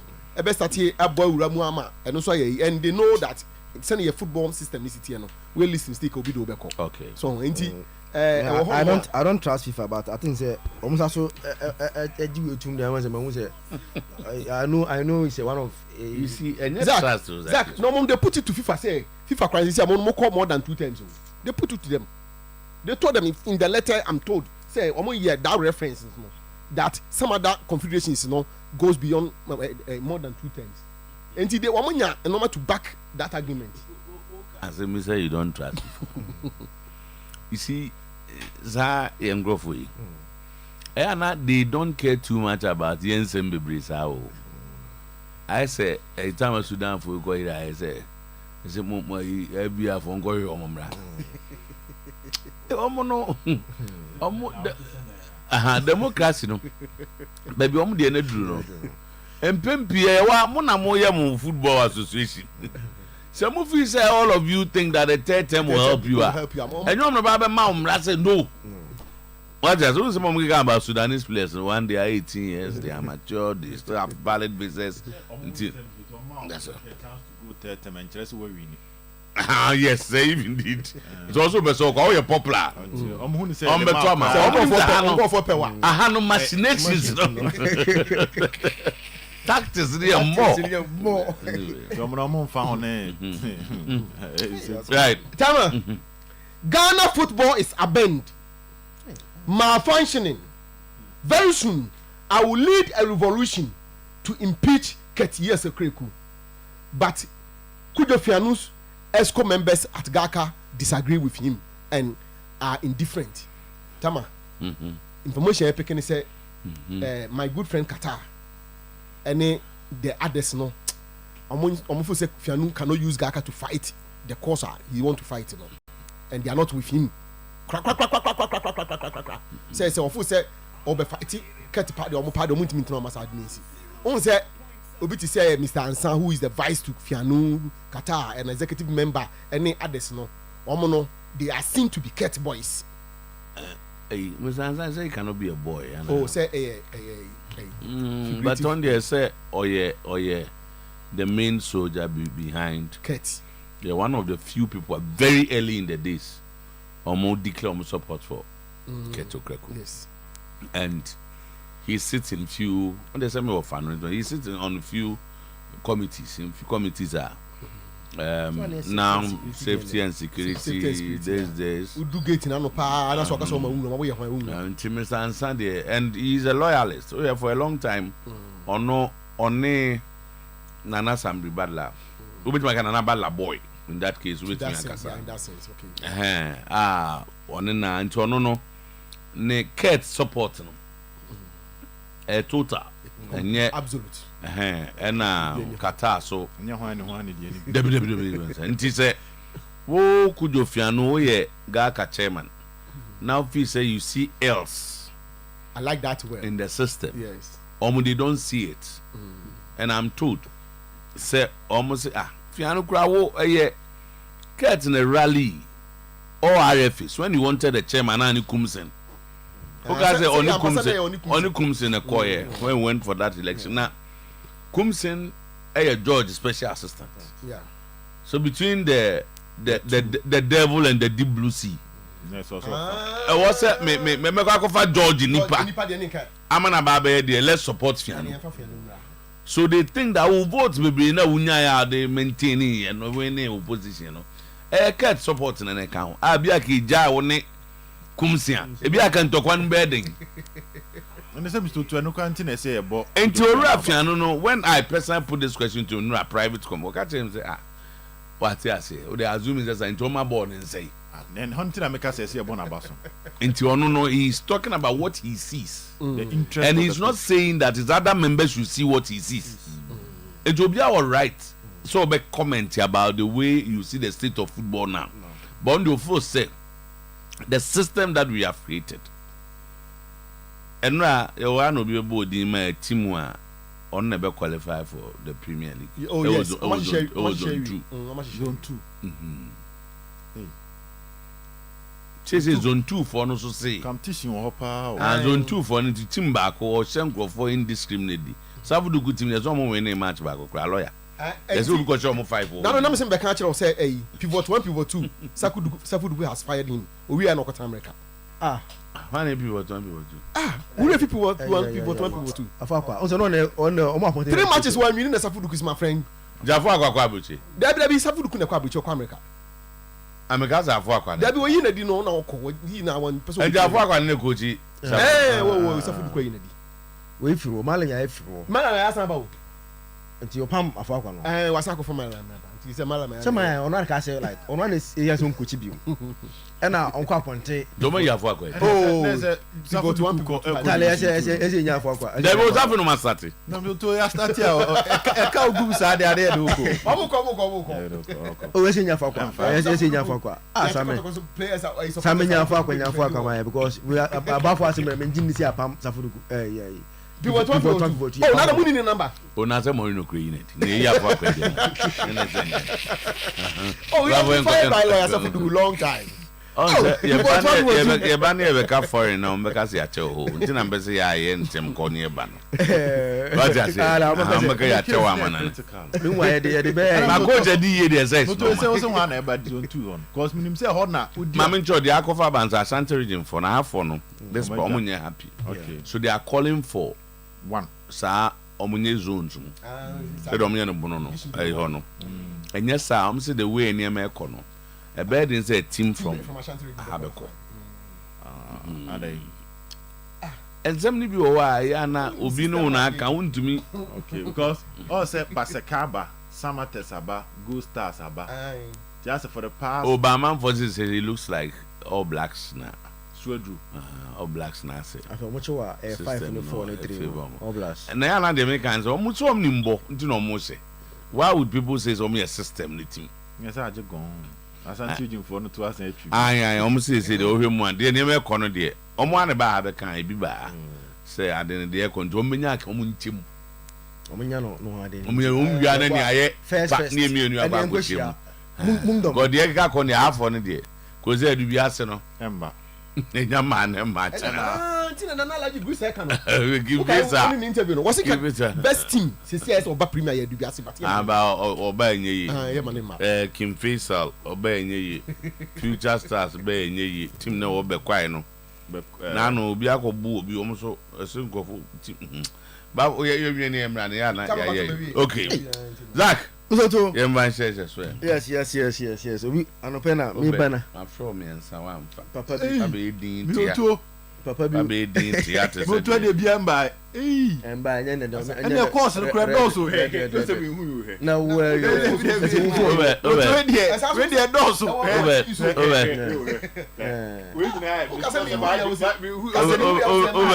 click a be free red over black over he said that to over make many kakro that go there go as when you that young go the man can answer many kakra that young go I think weekend the weekend is back again and me man papa be home and say some people say time man say who didn't hear as a weekends man ni ajabro so oh me no I like weekends I mean show mu the point is that time am itimi edda pass and there metimi arrest is Saturday dey be chinkwasi adam yes that's what inside no pabiano and in the weekend there I just like for friends you've not met for a long time with me hand that's why I like weekends yes say okay now the me so about to weekend ba na games no what the games no I say because na be nyar kwa tena fia hwe balls the be matches we start 11:30 which me at 9:30 p.m. Okay Otuo ntino no so nim say answer no okay and I like watching football so nim say football football nkwa na me hwe and one no correct me anytime I me hwe football no either say me tie bibi about football I'm watching football and the weekend dey man I don't mind as saying no sir as a team be who train and when you jabro so especially this I have added local football and ochna say na me adom na say dey be call boss okay so who's my starting with Premier League in back game no more shepa the weekend be a more no but we dey more shepa a match I met me aka chiro bia so kwa unu course no a very good game based on match more shepa to the uncle man no you buy hand now isi an obiama me you say okay yes we've sacked Afuakwa after losing 3 straight games conceding 8 goals in 3 matches nti Afakwa considered 8 goals in 3 matches and omo dey apam no then no but I don't think they oh my and I said that no me nyɛ sure sɛ ɔmo yɛ fair o no fair because 3 matches there 8 goals nti ɛsɛ sɛ bia averagely so the almost All Blacks omo very good team pa omo pick some Premier League teams be players be omo that they were not regulars and but omo ka team no ho omo that former team no omo former All Stars Kweku Aswanzi okay side yeah he is there and omo say omo very good team pa na one kotoko management member bi na catch me say wa hwe omo ewo ejeso so this omo bo sorry 5 omo na be say 5-2 yes some brani and also show mo ewo ejeso and they played very well nya a game as omo che afo akwa amanfo busaba bi ase awo and some o kan hana no and ama omo busa o ka say e fa book mbra no bi answer o say where is Sasia at 8:35 where is Sasia we obi na ebusa obi anyuma be di na chi captain akoya setisias like yanko abujimra yes Mr. Otuo 11:30 ya kwa hwe Tottenham and West Ham what the game London derby and pay me read about again am say the owner London wa call say the Tottenham stadium and the London stadium are 5 miles away yeah it 5 north to east but then what close 5 miles like from here to you know 5 miles be am fan say from a doom to maybe a tech okay 5 miles okay and I think so because mean himself from KJT to just say 12 okay so I want to believe the 5 maybe a tech to Kentin Chrono okay that's my estimation nti eben it's close on a stretch and around the same area na Emirates okay me read am say wow and they say these are but there's a way north now we are east okay until I'll pay 11:30 we will see that game. It will be very interesting based on how two teams did here and Tottenham last week before the international break, you know, Brighton at home after taking a 2-0 lead. Brighton came back, equalized Eshom by 3 goals to 2. Again, the Highland against West Ham, who beat him. Since I am about Premier League anymore, since I unsure Moda, Arsenal, Chelsea, and that team West Ham United. These 3 teams, he has no win against them. Postecoglou. Yes. Manchester City. But on share, these teams are from West Ham. 5 miles in UK without traffic is roughly 10 minutes drive. But obviously that stretch has traffic. Kakra. At least minimum stadium ni Eastland, I've watched games of both stadiums. I have an idea. That's that traffic man say around 10 minutes you'll be there. It's a very, very interesting game based on how 2 teams in set up on Paqueta. They didn't play in the international, but I think that Uti Mose is back. And with the highline of Tottenham or something too, they are in trouble. Last season they lost 2-1 at that venue to West Ham United after scoring their first goal. Into a game, a better scoring. Yes, Tottenham will score, West Ham will score. Young 2-1 win for Tottenham Hotspurs. Was side game in the move. So to na Utie Eric Ten Hag. Ten Hag say more bonte no. Over international break. I no catch up most and for say. It's for pressure behind the United team, even though we admit say performance no say you improve, but there's no pressure here. Obi no are at risk of losing his job.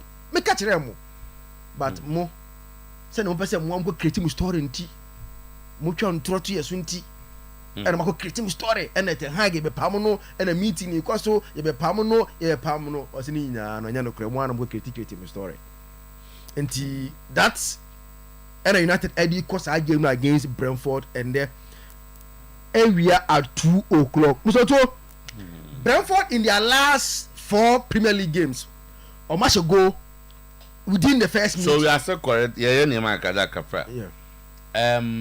we no mami Google we no mami say from Edum to take 10 kilometers. Edum to take now 10 kilometers no convertible miles are 6.2 miles. 6.2 miles. Yeah, man, be for the group. Definitely, obi abe you. The cabin, it was designing for the cabin was a bizarre. So on did the cabin, no. No, for the group. They will come to say here. For come to tra. Traffic lights. And the amount take now. Yes, about 6.2 miles. Oh, okay, and one. And see, Mr. Brentford team, no. In their last 4 Premier League games, Omusha go in within the first minute of kicking ball within first minute now. Omusha go in their last 4 matches, including a game away to Tottenham and away a game to Manchester City. Now, better born again. Brentford for no from kickoff. How Omo attacking the reason why they are scoring all those goals. No. Now again, there's something special about Brentford team. No. Unim say Arsenal mo set piece trainer no. I have Nicolas Jovano. Mo fan of Brentford. Brentford trainee. You have Gianni Vio Tottenham only almost set piece trainer of Brentford. Bernardo Cueva, Chelsea current set piece trainer, also for Brentford. I think in terms of set pieces there, Brentford are now becoming team or a set piece of the currently Kent Andrews is their set piece trainer, and from kickoff, this is how they attack. And look at that's how Thomas Frank entered English football. Yes. Or a coach of set pieces. Just that you know only players to perfect it. Yes. But from some baffle for no Arsenal first season, just go and watch that. They rely a lot on set pieces. Yes. And one always say the amount for any bound. We want the best shows. Yeah. So by Saturday no Gianni View. Then the Moses CI Nicolas Jova. Then if you want Bernardo Cueva, Chelsea paid £1 million to sign Bernardo Cueva. I'm saying, oh no, are they our perfecting set pieces? It's or better to see because born my pictures no. Brentford from kickoff. We are against West Ham. We are against City. Number of Brentford players. Say to have the courage. Say under 1 minute. 1, 2, 3, 4, 5, 6, 7, 8, 9 Brentford players were in the City half.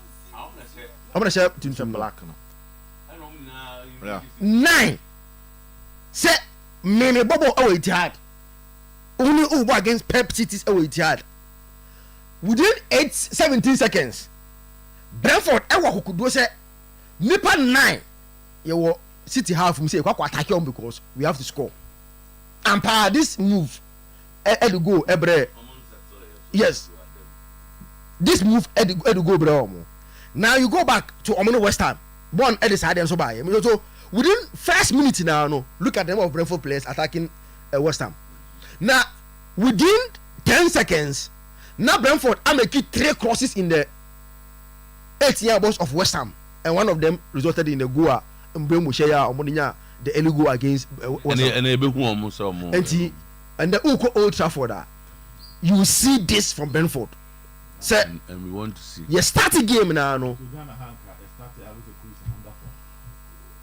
Now so about another time with my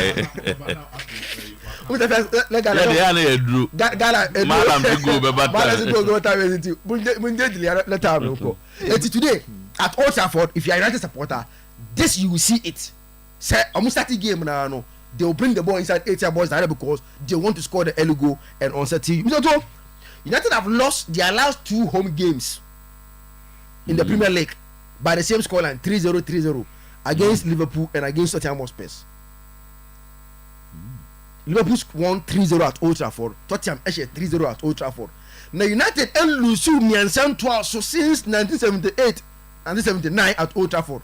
Say at home. Na yasha Miansan twice so. Onye bi since 78-79. And see one unwanted record that Eric Ten Hag will be breaking. Say one to me or Tranfia na bi ekwaje goa. Say wakwe unwanted record becoming the first manager or lose 3 at Old Trafford within that space, you know.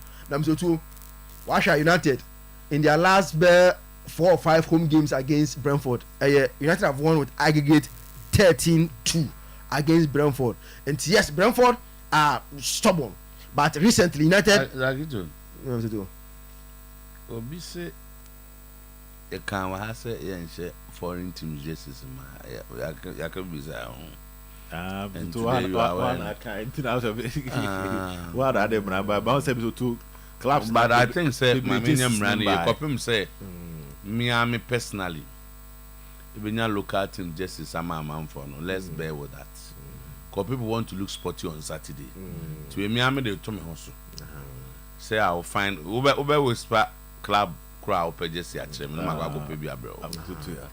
have to go and find one for everybody so as I say in that case because you see a video where they are available my house last time how many nations Sione Kasa I'm for the available say we could be pardoned or mama the assurance of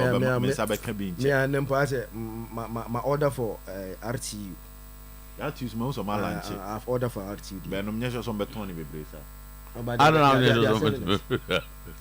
know they're selling it 150 Ghana cedi they are selling it RTU I've ordered for RTU and a baby any go stars so Martin say so contact question and we so no mama infanto clubs na me e bi wa we will talk question ade if you can get us your jerseys free advertisement we will do it for you on Saturdays what I say we will wear them to say be a question so abre 10 and I abre 7 na bisa our panel members will wear them me say house nations kotoko and we will contact them and see if they can get us and ultimate van check na to reduce BB so that we promote the local league instead of when Real Madrid ni ade no ento omo Jack so be RTU RTU okay that's no division 1 division 1 oh okay division 1 my don't some code division 1 me mediema just and I think I have there be nations and nations and Samatex and o se ni na twetwam ani ya last se twam kotoko e ba ko ni bio mini ayi se TH na ba no se TH na wo no ba ko last year TH no okay nti wo se ye nyina ye na so e be bo o to be na ba ko bi kotoko de am to bi agin te se sa to fofo I don't know je nipa no ase o de ata o aka ho asema che okay na de man no kotoko jesi anti nti ebe you say pepe bi but omo lunch because omo nyina lunch e bia na the opposite ocean and o two cry can change say be o ko say ba ko de bia be ka na aha na wo o say mo nations but me sha she e de ba na ko say wo de bia nations so esa na do ni Samatex no there be ni Samatex okay and uni okay uni house uni kotoko okay mo me nya ni pepe bi nche na yin Madrid and then sanete omo ma ton mo dada no correct they don't need any advertisement yeah clubs see and here Black Stars cry say okay slide una remind Roman there be slide kina farmer okay I think that did not Harry Shelley mo brave is you be acknowledge so na I no pay me buy na I read the can who me first you say na ure fi say we dem an kai me o say ure fi say there is a ban or wearing foreign here na no kra no and then no person go say Liverpool kai ara or the Liverpool okay I say yeah I think we have to also me personally I'll make moves now you talk to them omo be pese omo go bi omo de be man we wear them yes cause here do say also the ba minim say Samatex for do it they are doing well Mr. Samatex for do it no to person do plan see enya no cause omo take this kotoko decisions no go start to take bio emu de enya players nko no omo nko he like omo you renew contracts you renew no go start to release be 7-8 players it's no so no yeah my dad when you look at all that yeah and see Minoto at Old Trafford we are going to see how Eric Ten Hag who said injuries started, but I think these are not injuries that was said. United should be able to do good without these players. Communion, yes, is out for some weeks with injury. Maguire is out, some injuries. Now so much round and now rumors ever say about coach confirm say okay. He's fit to play. Only that is available. I think even though some injuries be anyhow. No. There are injuries, but I think United should be able to. By any injuries be anyone. Now Communion anywhere. He's a mainstay in the team. Communion is pick one of the best United players now. He's one of them.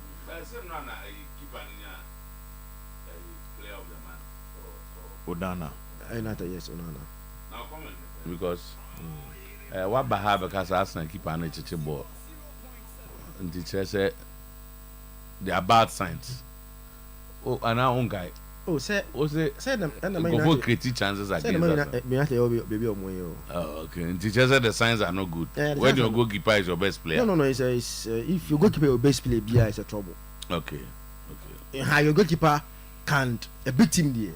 Your goalkeeper once in a while will save you, but he should not be saving you. You should be consistent. Say, the beyond Washa.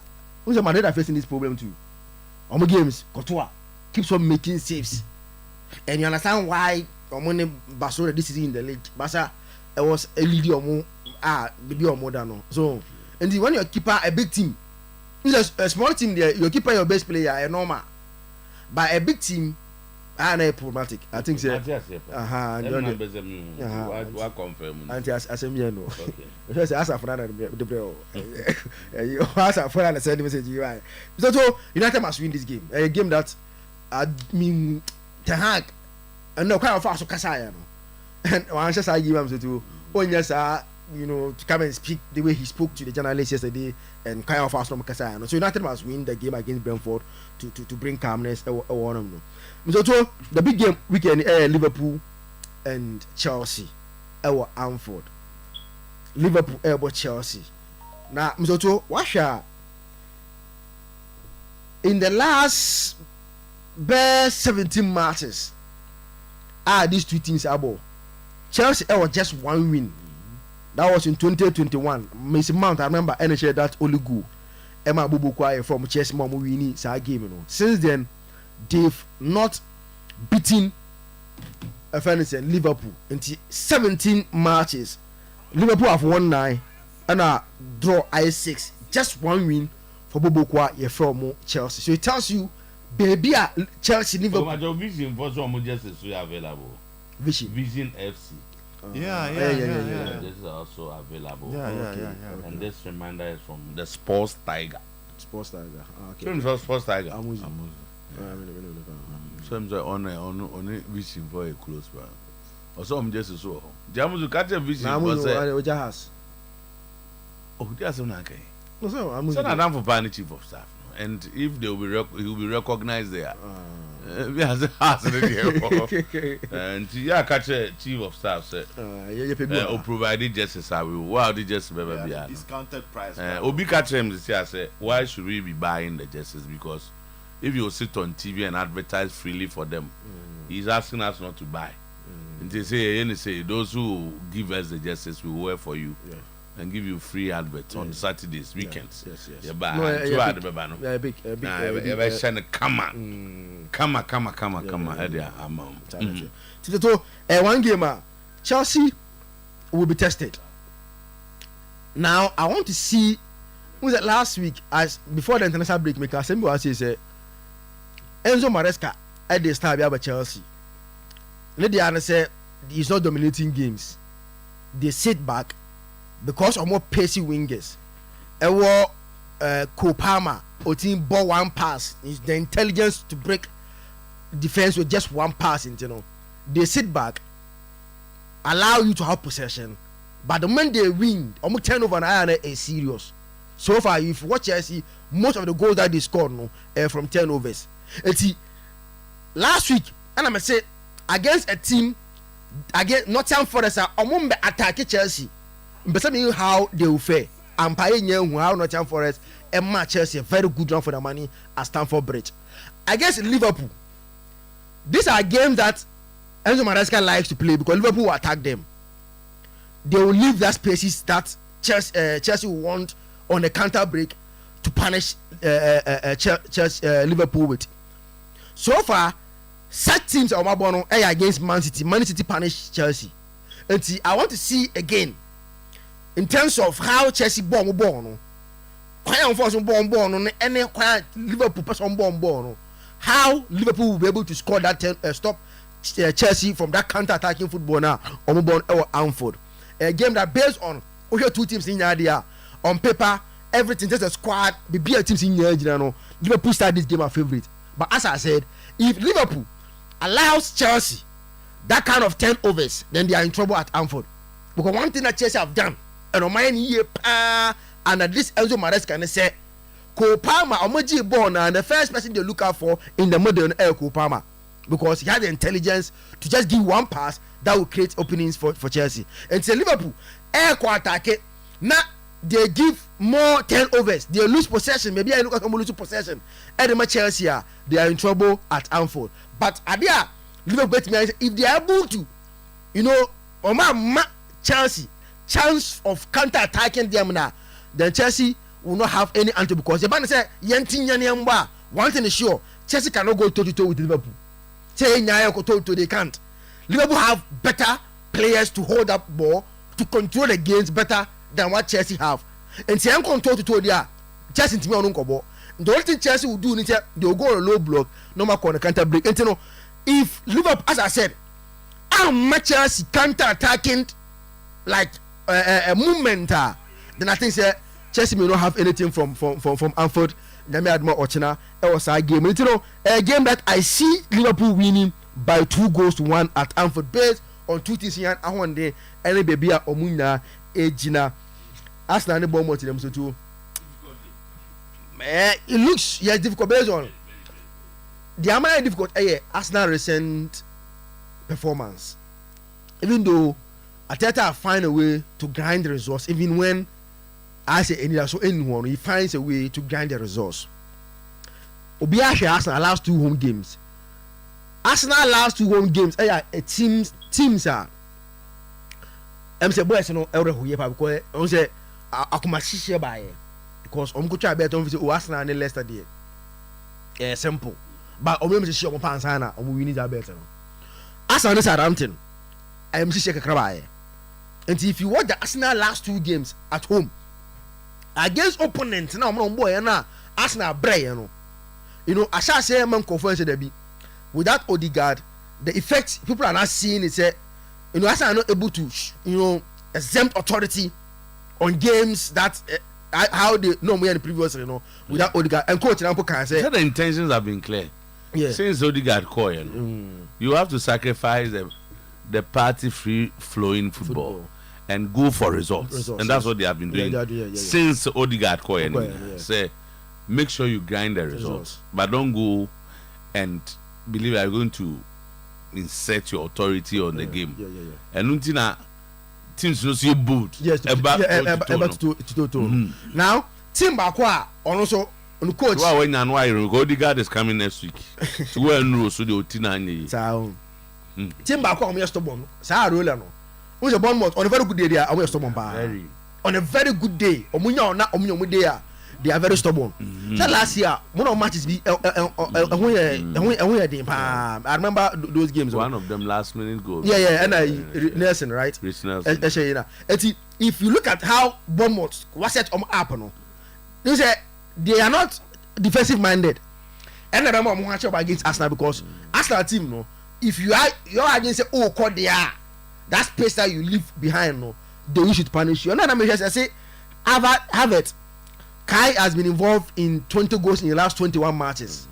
A chance at least, even though not a typical number 9, but for a player to be involved in 20 goals in his last 21 matches for Arsenal, how at least useful he has been for Arsenal up front. At away, even though Bournemouth are a very stubborn side, on a very good day they can disturb you. But set games where if you're Arsenal, you don't lose it if you want to challenge Man City for the Premier League. It's young call for Arsenal 2-1 win. It was a game. Arsenal 2-1 win ade a ebetimi esi e was a game no so to Spain there Celta Vigo against Real Madrid with rest now Mbappe nyaye no I think say it's a very good rest and I want to believe say based on how Celta Vigo season now called their mom no Real Madrid want to catch up this season. They are behind Barcelona with 3 points. Barca over 24, Madrid over 21. Celta Vigo this season are not performing like even though they are 9th for the league with 13 points.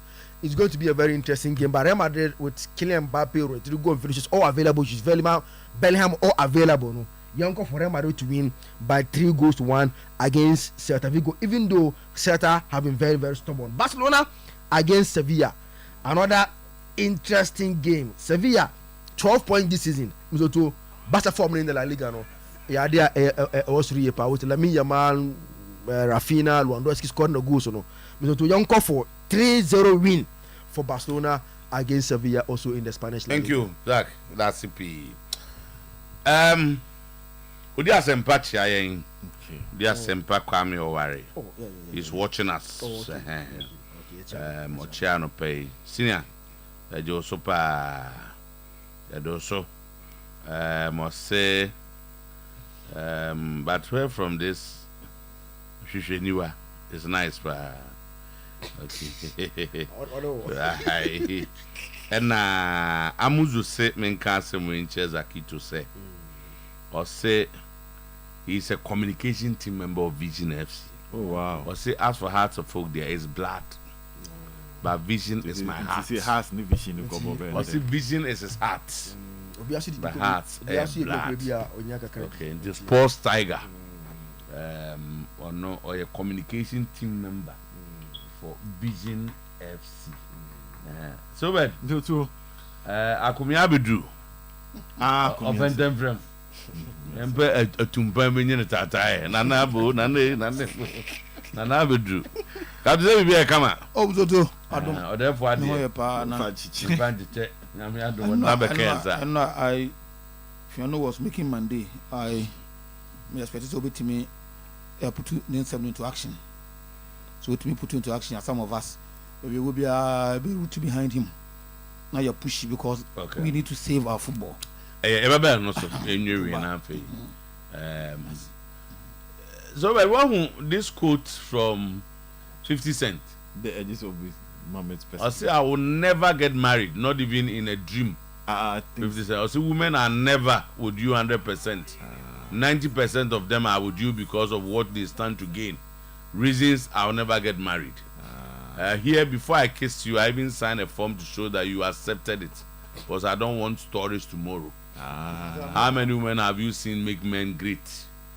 Many women even think a man without cars does not have a right to get honey.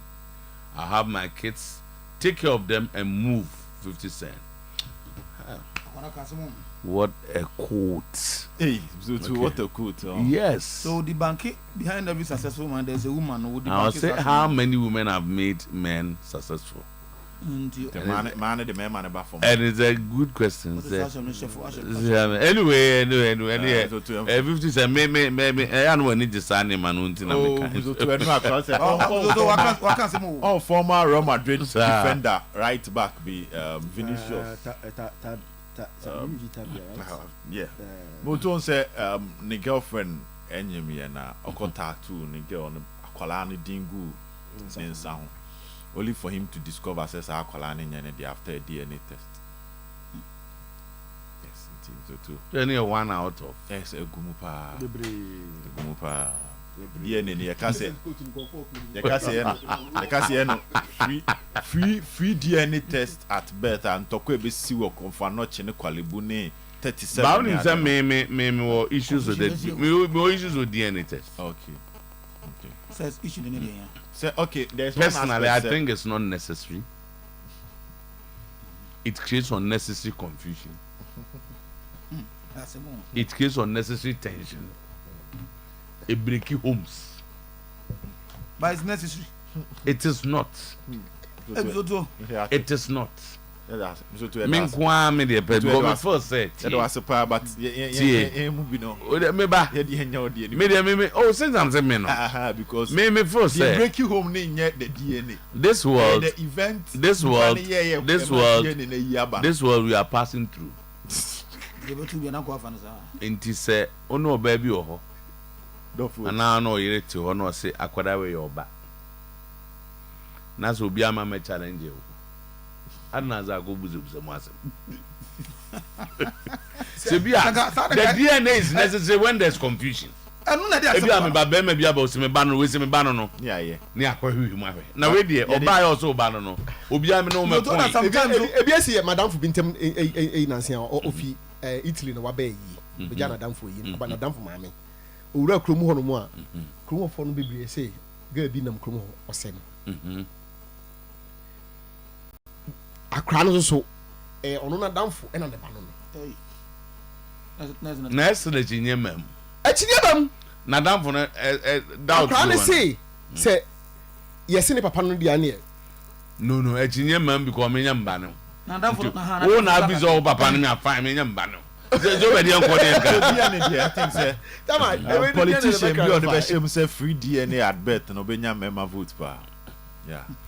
Member baby am go DNA no. You want to go and do the DNA. So what was it now? At birth for what? I say oh yeah DNA. But yeah my many DNA I kwala na dey because one e be prevent nkwala ya swap yom. One na swap you. On say see.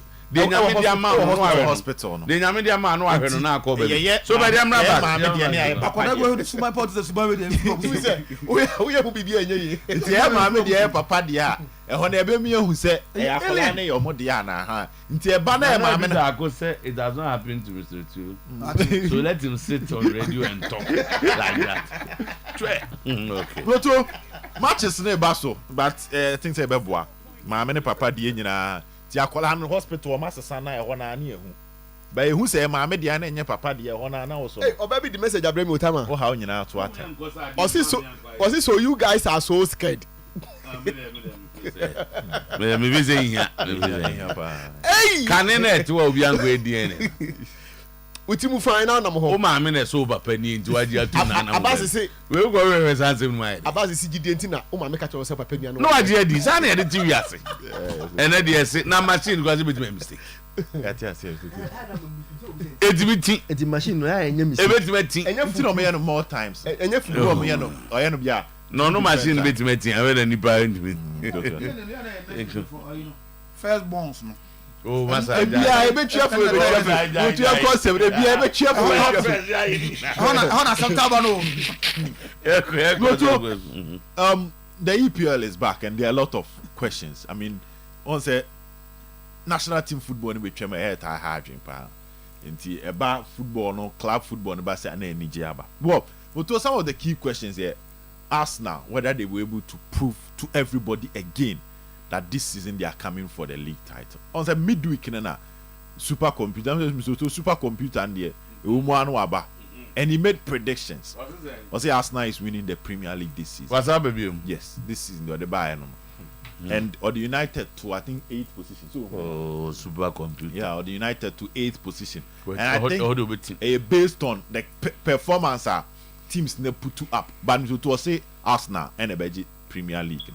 Now, so Arsenal beat me at the Premier League now. Open one of the matches Omodibe convince you be say Omaba a game number against Bournemouth. No. We will be looking at that game as one question that will be asked. Again, United against Brentford. There's also one game whether the lifeline coach FN Eric Ten Hag and Mr. Two or Babe Wideno and Babe Shortino. We are also going to look at that game at Old Trafford. Now, City were a tricky game. City be against Wolves. Mr. Two is tricky. Wolves. Yes, Wolves have been a thorn in the okay, you know, it will be tricky based on what will happen within 90 minutes. Good. On Bobby, tricky. On creative chances. But at least City were shown by 3 goals. Okay. Yeah, that is Wolves. That is what you're hearing. On the body, okay. Then the Liverpool Chelsea game is also one thing. Now, Mr. Otuo, born and mommy, the graphics about goal kicks, you know, na yemfemra analysis. Mr. Otuo, Arsenal this season asesa on zoom in kakra. Arsenal moving from the team wa obeje boa onya goal kick or pass if you to team onya goal kick obosimpa. And o check Premier League na 85% of Arsenal goal kicks botra center circle and the whole screen so. Oba binya a year obi say Brighton 10%. Southampton cried them to 2. Now check here Southampton Spurs was 0% outside the goal kick, the center circle. Among time person bebre. Then he checks Southampton more 9%, but Arsenal decided to go direct. Most of the time they kick it outside the penalty box. That is how Arteta decided so in Yoma.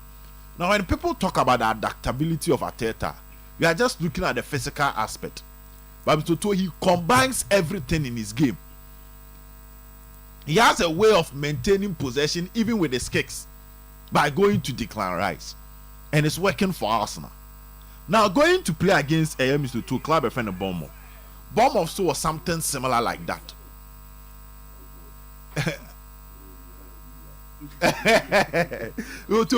Bournemouth saw something similar like that.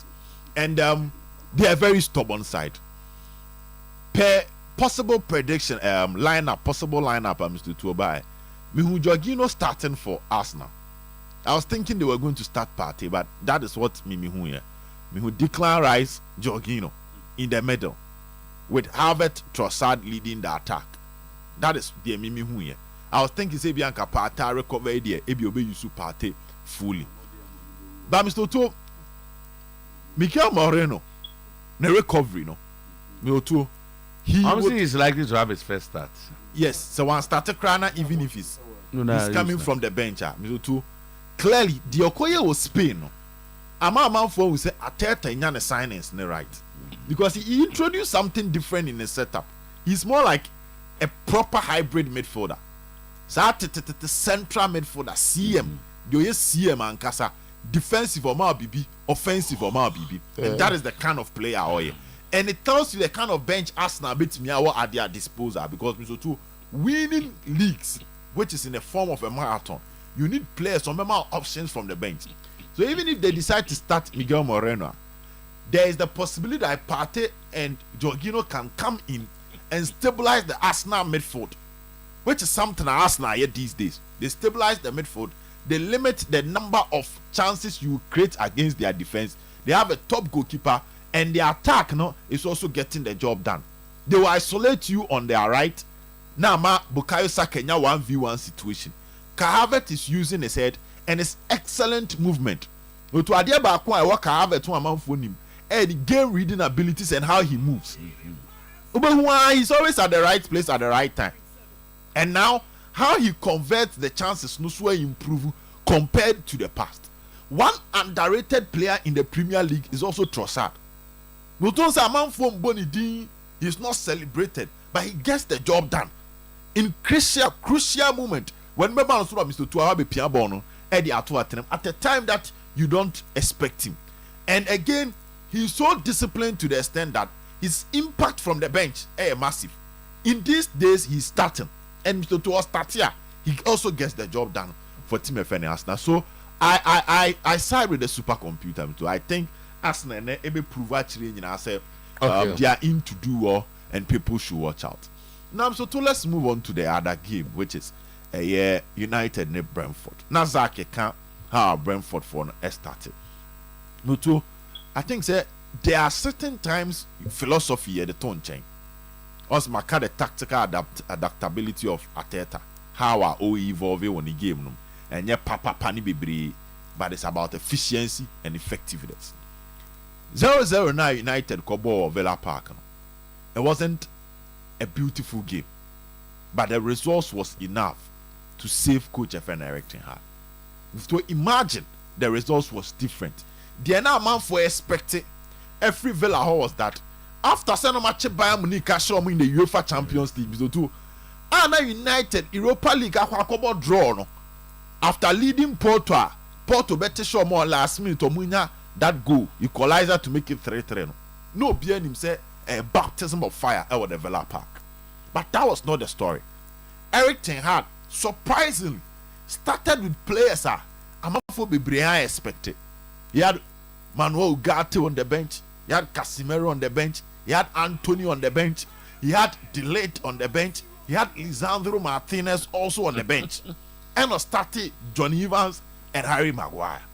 This was more of a surprise to most people because Neon said this was the match of his life.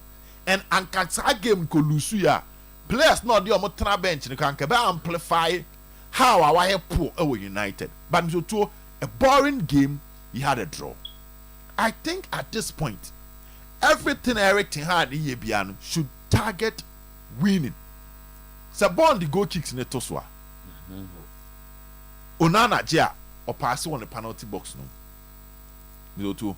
United is one of the teams that passes in their penalty box. 88% of United goal kicks are mobile penalty box no. 88%, even more than Manchester City. City both 50% of their goal kicks. Into ball ne kwa Onana Jia or person ball on the box no. Now Mr. To you are playing against an aggressive side in the shape of Brentford, who at every point in time they are dynamic in their transitions. One way movement omo their friend mid block, the other movement omo press so high to win the ball, and they do it so easy. How they switch from one side to the other, as Oma master say Ejumano. So if you are that predictable against Brentford, ubetimi abre. When you watch their game against City, and then Edison ball, long ball to Omechino, you two guys are born. Go kick or ball to Omechi 10. Because at that time, no more adapting how dynamic come here in their transitions and in their pressing structure. No more high press, pushy City. So when he decided to go long, and a ball to Omunyinechi, and a Haaland far born on share. In United case, 88% is in the box. So if they decide to go the way we are predictable now, that high press structure of Brentford can affect them. So it's either they adapt and also come up with something Thomas Frank would not expect to say the Edison day or mono. Because with your City games, they were forcing City to make mistakes, they were getting the turnovers so close to the City penalty box. And so we a team. Now we lose matches. Now we need confidence. Even when you go down, that self-belief that you can score 9 by on tie and put two in situations where you take the first goal or you concede the first goal. Because City were the confidence or concede first goal comes to 2. But United at Old Trafford, this season has not been doing well. As against a coach, as an 9 by Old Trafford 9 by with players omunya constant winning, as a omuye shaky kaka. So United should be extremely unpredictable today. I think Misoto, but not a Monday now United enya dry enya mama. Yeah, it will be difficult for them. Yes, it will be difficult for them. Against Brentford. Yes, who are not doing so well. Brentford, they can even lose this game. I don't want United to lose, but they can even lose this game. Misoto, let's go to the big game, and that's Liverpool against Chelsea. One thing about Liverpool is their defense. Born a moment, the graphics about how Liverpool limited shot our opponent both a chance to even shoot at them. Because to check Europa, there's so many Juventus are conceded 1 goal in league matches. No one Liverpool are conceded 2 goals in league matches. And so to possible goals expected against Liverpool was 5.2. But even with that, Ometimia prevented 3 of that. Amoma conceded just 2 goals in 7 matches. And that is how solid a team of Liverpool here.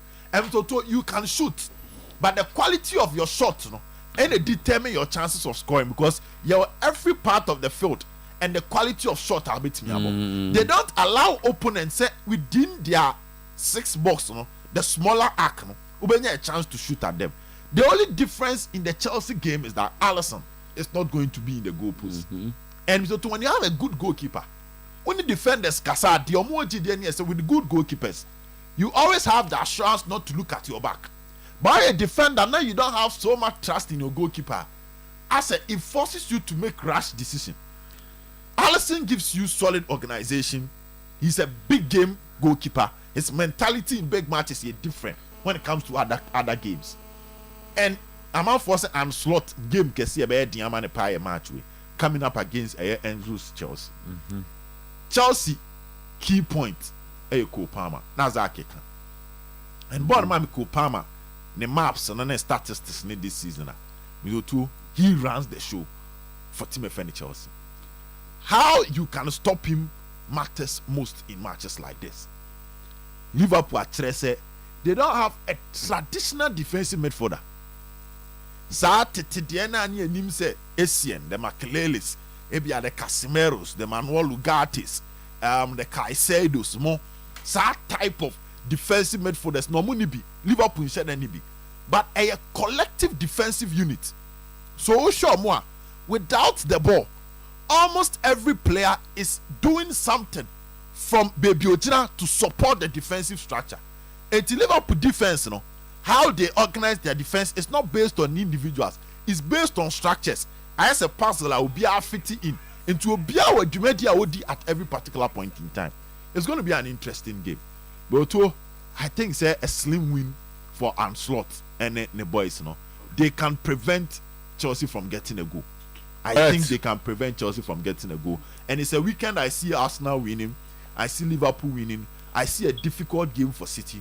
I see a difficult game for Manchester United. So, Mr. Otuo in share. Thank you. Captain Virgin America crack on up for the start. We are not free. But for headline, I demand a man for Siana at the Dodge Mother. TBM Nafi captain to us.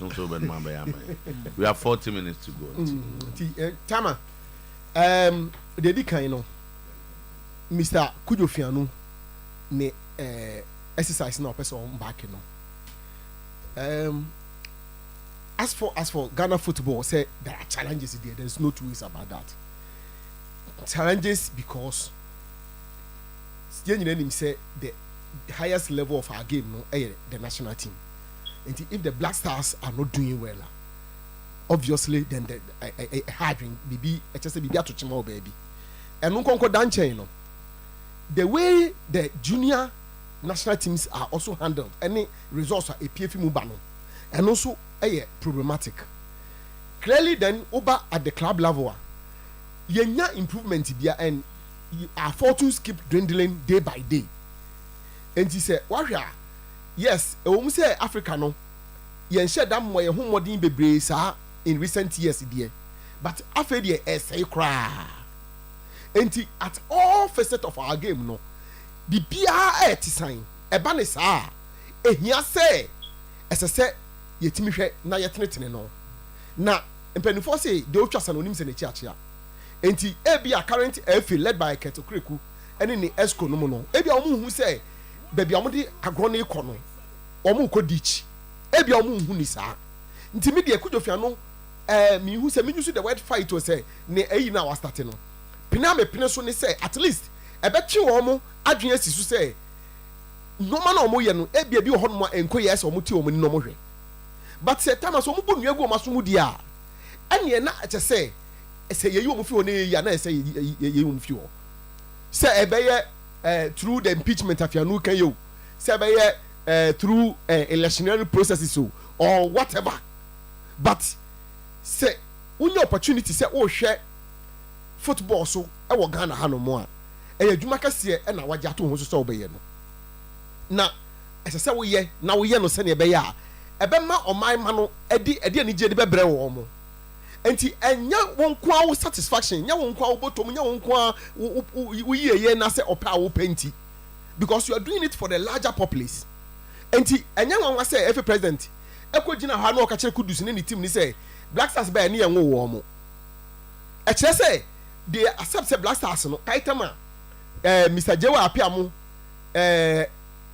Kofi Manu no mo I don't know nafia no so I'm saying so ka ho bi any loyanto fiankom ni almost started sa fight against Dr. Nyahota Makrona who say omu use Gaka as the vehicle and na omu di push sa agenda no sa times na Gaka no very vibrant because that clubs ni nyina no align themselves with Gaka was enti say Gaka kasa na ade na emu odin pa and ade a etimi buama sa ntokwa no moko ye no omutimi di nya sa insisana no mo pe no the today's Gaka is not as vibrant as before.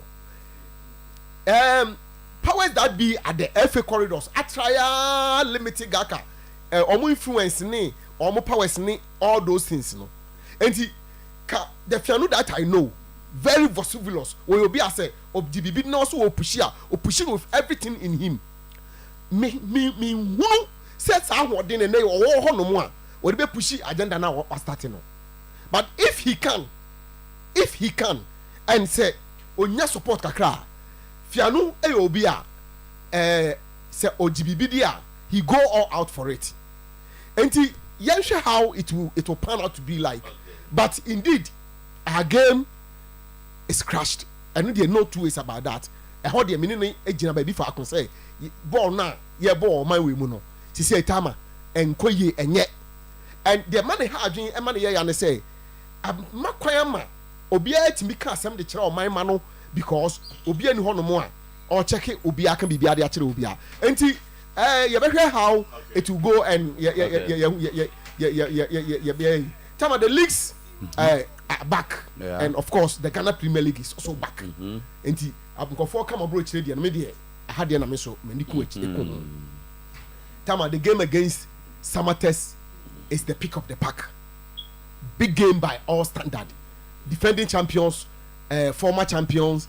MC Kotoko the second was say BBC on the league and clearly back from the US with the DC Cup and all the things that is involved. No, Kotoko want to make a statement. Tama and some akoso na otwimu na otwebe mienu edefa Kotoko ho no enye de. Kotoko we want to change the narratives by getting a good resource. I don't have go for be fiase because tama trust me say Kotoko and we need so much way na bia Samates be share wo mo de kwa e be bro as almost even more enti oh tama some say na otwi mu be na otwi menu ni de and some afa Kotoko home especially be 1 week mu pa ni particularly na week the babesi na yi mu no mu ni de nam nyekosisi wo US na mu nsensem nti no Kotoko has not been in the news for the good reasons and say best started from Ochina when they will get a good result against Samates but Kotoko cannot underestimate Samates tama season when Samates I think we lose only 3 players per and on what team no yes the Africa exercise yi kakra Monday morning yes na bia no mo hwe no de but about the local scene Samates is still Samates. Fortunately for Samates time omo nipa be 2 or 3 they've worked with Kotoko before to mo nim inside out of Kotoko and playing Kotoko any difficult for them ti a match you know it throws up almost everything that you want to have in this match and for me a very good game tama and chebia na ball mo de Obuasi pitch no e beto so won say there be a captain Kasegana had is just about one of the best if not the best. Tama, this is the current state of the Obuasi pitch. I'm not talking about the stadium itself. I'm talking about the pitch alone. One say, "Mama, pitch no I come at least seeing it on TV. We come in physically, but the images we are watching, these are some of the things that you want to see because I am part of beautifying the game. So say yes, yeah, a man grono, a fair man, especially when you are watching it on TV. I think that the Kotoko people, the groundsmen of Kotoko are doing so well. And Kotoko actually say Obuasi Hono, send another panel. Can say they want to stay there for a bit more time. And you know, this match, Omuhia Somo Tama, House of Folk against Dreams FC, and a Dreams FC against House of Folk. Tuba Astrotel for so Kasu Ampotem Hono. What a match it is advertising to be. Dreams are not playing well. Season we almost started and it is not the dream that previous years no.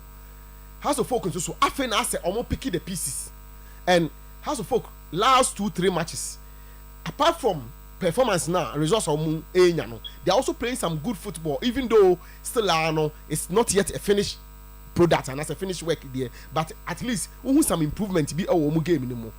Dreams will want to have a win. Tama, interestingly the center of attraction Ababe referee Maswa Hansen. Almost on the handle the Dreams House of Folk match. Almost he's the hatchet man for the powers that be. And that when you soon in the year Juma. And I got to the point that the PRO for on the day Juma say almost say yes man no akoye Juma sana. Oh, don't say that man. And na is your kind be I should be Kobe Jones, your own Kobe Jones. Oh, your own, he has made a public statement to it say Obano or who ye Tama, one of the places that has to pull a lot of support Air Kaswa. They dominate in terms of support over any other club there. And it's a game and who say because of the Black Stars issues what Kromoni Mus and 17 the FA will be happy if something happens and then I shifted the discussion, you know. No man so we are pleading with Master Hansen in the team number corner. A good game. A good performance. Omunya teams no be after one demo. No more than the obession no washe. Dreams we want to pick up and they will need a game like this to pick up. House of Folk who want to continue with the progression now Omunya no and say House of Folk eshe we ya e do 2 year. For me therefore it means say two teams no be a good game. Ye nya wo mo no be after one demo no a good game. Master Hansen don't become the story. Don't become the news. Don't become the talk about our system anymore. But what already say on your fair to referee. No, me strength on me that they said then strength. Say more on my news, more on my inquiry say baby no. Na say yakwe Master Hansen. Ma udin kwada. Na clubs no ko bombo ye mo mudin. Tam say we dey said me enya boni ana. Ah, okay. So no a referee to no the right thing to do. So he should do the right thing. Just apply the laws as it is. And be on top of your job on the day. Now you don't know you be we no. Yes, dreams yadi o born on boy ya come on match house assembly any ho. House yadi o ma ashe dreams assembly any ho e draw bibia nsi assembly no be akwa the baby. Come. So that we improve our game because the game must be improved. Maybe one of the bad side of the game I don't like the way we are telecasting our game is poor for my liking. But I'm not for say in absence of nothing it's a few is okay so then do I say but me Captain, I'm not excited about it. Jamzoto. Okay. Thank you. So Mr. Kujofiano, sorry. Now on sorry say on Kujofiano. So I want to believe say Gaka and Opese Oyusu at the end Opese Oyebia. And that is what Gaka you're forming for. Gaka. Sir. If you don't want to no na listen na yadim so who that they actually here also or no was it the system at GFA is crashed and change is overdue together with Gaka. I will soon lead an impeachment process against Keto Kreku to restore integrity and accountability to our football. Kujofiano. So Gaka is not left out. Also together with Gaka. I will lead. I will lead. So and he only will lead because he is the chairman of the Gaka. Only will lead. So Gaka was formed for such things, not necessarily say how many FA be chairman. But when it is that any man koye, as a Gaka, at the FA no, about the toes.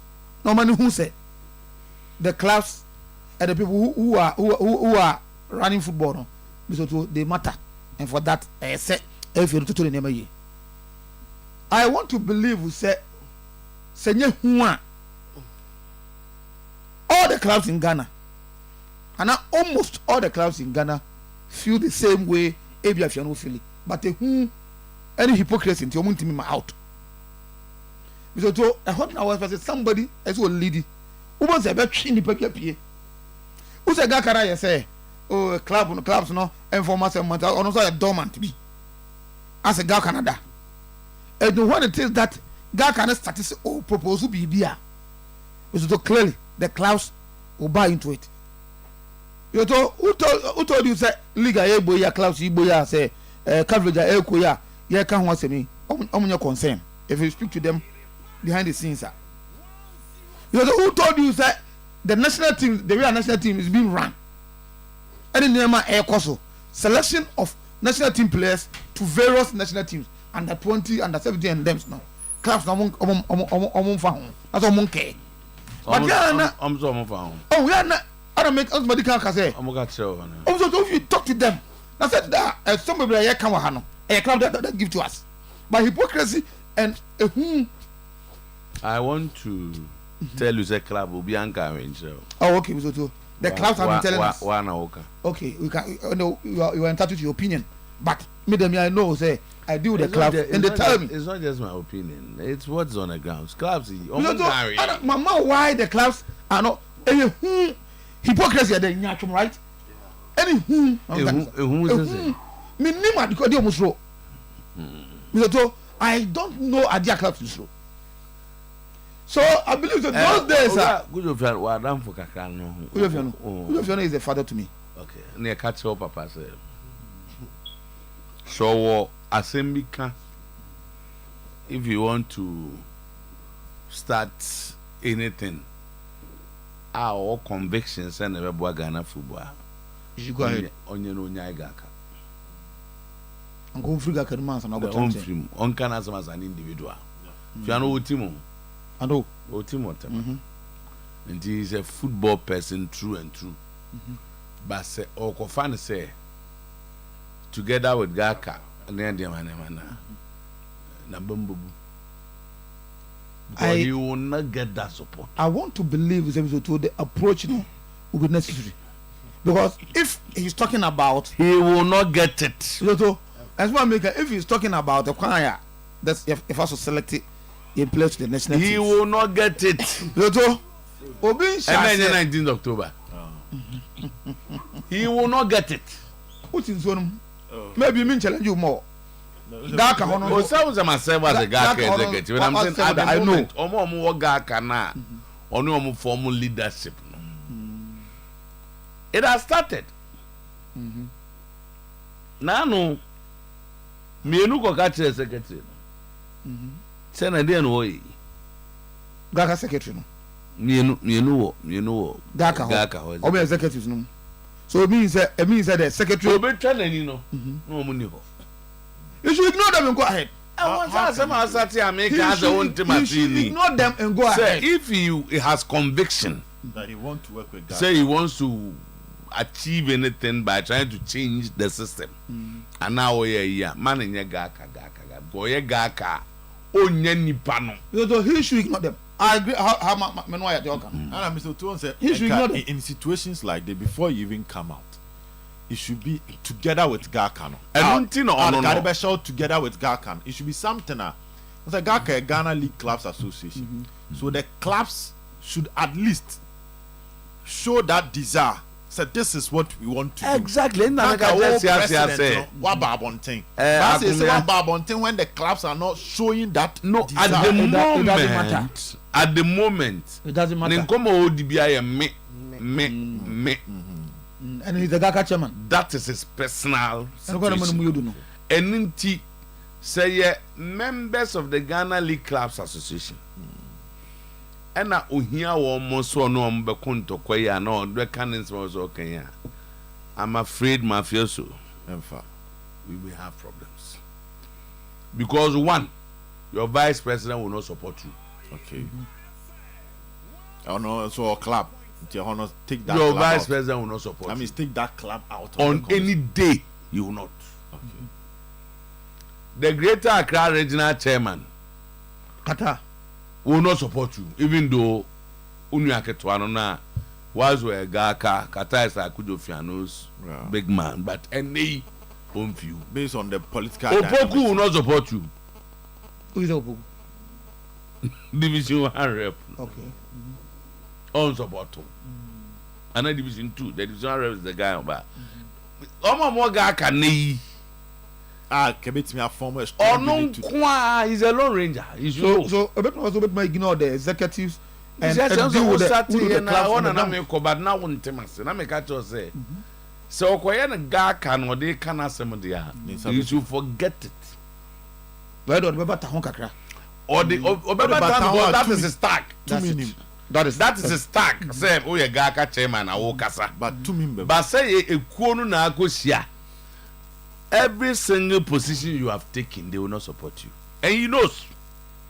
And that's what Nimo. But what did I see? They say, even when the Gaka is the executives and the Gaka themselves decided to say, Omunya, so he will win the public support. Because the public is also feeling the same way he's feeling.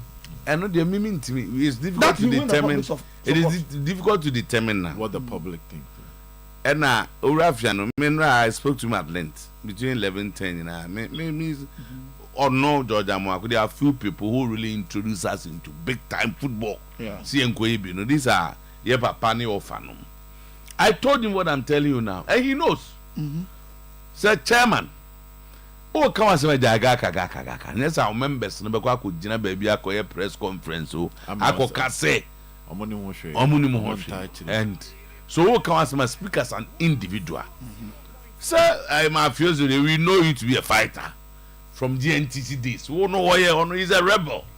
If you know Fiano, he's a rebel. To take but say a gaka there, my no, I'm getting that point. To say, I know their own because operations, me offer Mr. Ansa on support to cause we.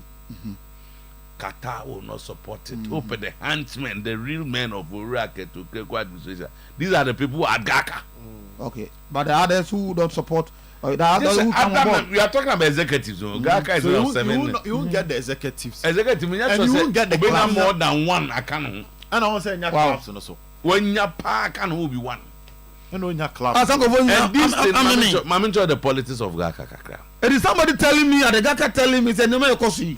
Mami politics there. And it started with the former president of the GFA. And Kate never started. When they realized that let us be interested in what happens at Gaka. So Reggie, so we will make sure we put our men there. Yeah. Said the neutralize the ground. Because I go for women. Woman hard in papa. So who doesn't know? Said the presidency of the chairmanship of Urafiano was a decoy because between him and Kumsen is the chief of staff of George Free. As against Fiano. So not necessarily no, by situation no, between the devil and the deep blue sea. Okay. Yeah, the Bakakoma George Free and Kumsen there. Let us go for Fiano. And today, executive of Gakano, Eko to refer to Fiano say, hey, Kudo, the Oye, Urefi say, is the same get who organized the RFA chairman to come and vote for you. And today you have started this. So I say, if Mr. Fiano wants to go as a lone ranger, fine. But so Gaka. So let's see what happens, Otuo. But interestingly, I stayed in for close to 4 years. So bad. I stayed in for close to 4 years. So I know the politics of Gaka Kakra. And today, the executive presidency that we have in Ghana football makes the GFA president a very powerful person. If you want to go on trip, it is the GFA president who puts you on trips. Yes, national the team. GFA is always traveling to serve on a good committee, having a pay them and everything. So if you're a Gaka chairman, vice chairman, or Gaka Wanwai, now you're a member of the Black Satellites Committee and an free German in Switzerland buyer. Obanwa Kotna Gaka or say, and your man kui. On your Euros Kakasho. And your man kui. Massa. Also, he was talking about a system. Yeah. A system created by the whole football people. So the president is a thing god. If a GFA president, untouchable. You control almost everything. A football club, there are several ways they can do to frustrate you. How referees will deal with you because Nina is the general secretary, and then the GFA president referee inquire. So if you want to fight the system within, you move from some quantum corona meko. Yes, I did so many nipa. But we cannot also continue to. That is the system. I'm telling you the system. Easy. Oh, not your friend and your mayor because almost to. Me one of the people who believe we say, the Ketty, you know, and can't touch it now because the rock started by him, and I think that it was good that Anas ever boy make a king of every home. But we are seeing a worse scenario, a worse situation under Ket. So nothing is working. So yes, the whole cannot. Yes, we need the system, you know. No, Gaka they need. But I think Mr. Fiano, as we know him, Kobuso when was the last time? Sir transfers now. 5%. When was the last time they were paid? All these things blocked. Never mind now what they no organizing growth Okay. And interesting, the two teams are. Is it so when people say Tiano Gakaye powerless, Gakaye this Gakaye say any the presidents realize that if they don't tackle them, and they won it. And to do election, the last I called Gakaye election champion, I mean they were interested. Because I had to win the vice presidency. Also we win. Instead the bear, you da na yada. Anya sa. Kwesi na ntechi mu ga aka no. Kudo fiano mu ga aka, je wa apia mu ga aka no. Ye jeja e ho mo ho ye den no. Eno no mdi tu owura nya hota makro se banche no. You apia. Eno no mdi tu we sese, Inti nei. Why don't we go in there and get our people there instead of bear da na yada? So he's fighting a lonely battle. He should continue. The support will come. He should continue because he should continue. He will fight. Well, I know some people. I know some people who join the fight somewhere along the line. You see, some people who join the fight somewhere along the line, and some of us, I will believe, who say Ghana football, baby, and then no, and he say you save no. You give him that support. You amplify it. Have you heard of a football platform, the Liberators? That could be our tida. I query researchers, query research kakrana. Finally, there's a football platform called it, very powerful platform. There's a Liberators. So we have exited that platform because of the whole or exited our platform, no, because of what he wants. He thinks he wants to do. What I say? Mungo has a platform even Liberators. And he's ready to go alone. But the GFA president is a powerful person now. No, he's very powerful. He's a powerful person now. So if you want to talk about him and still remain, you need to have a thick skin. Yes, you may not succeed. He's a strong guy now. African. He's a strong guy now. Charlie, I was just 30 minutes. Yeah, go exactly anyway now. He's a strong guy. Whether we are now Abwamina, a player, okay, Mufrebi, Bobo, Muford. We are so much here. Or Pamaford, then baby.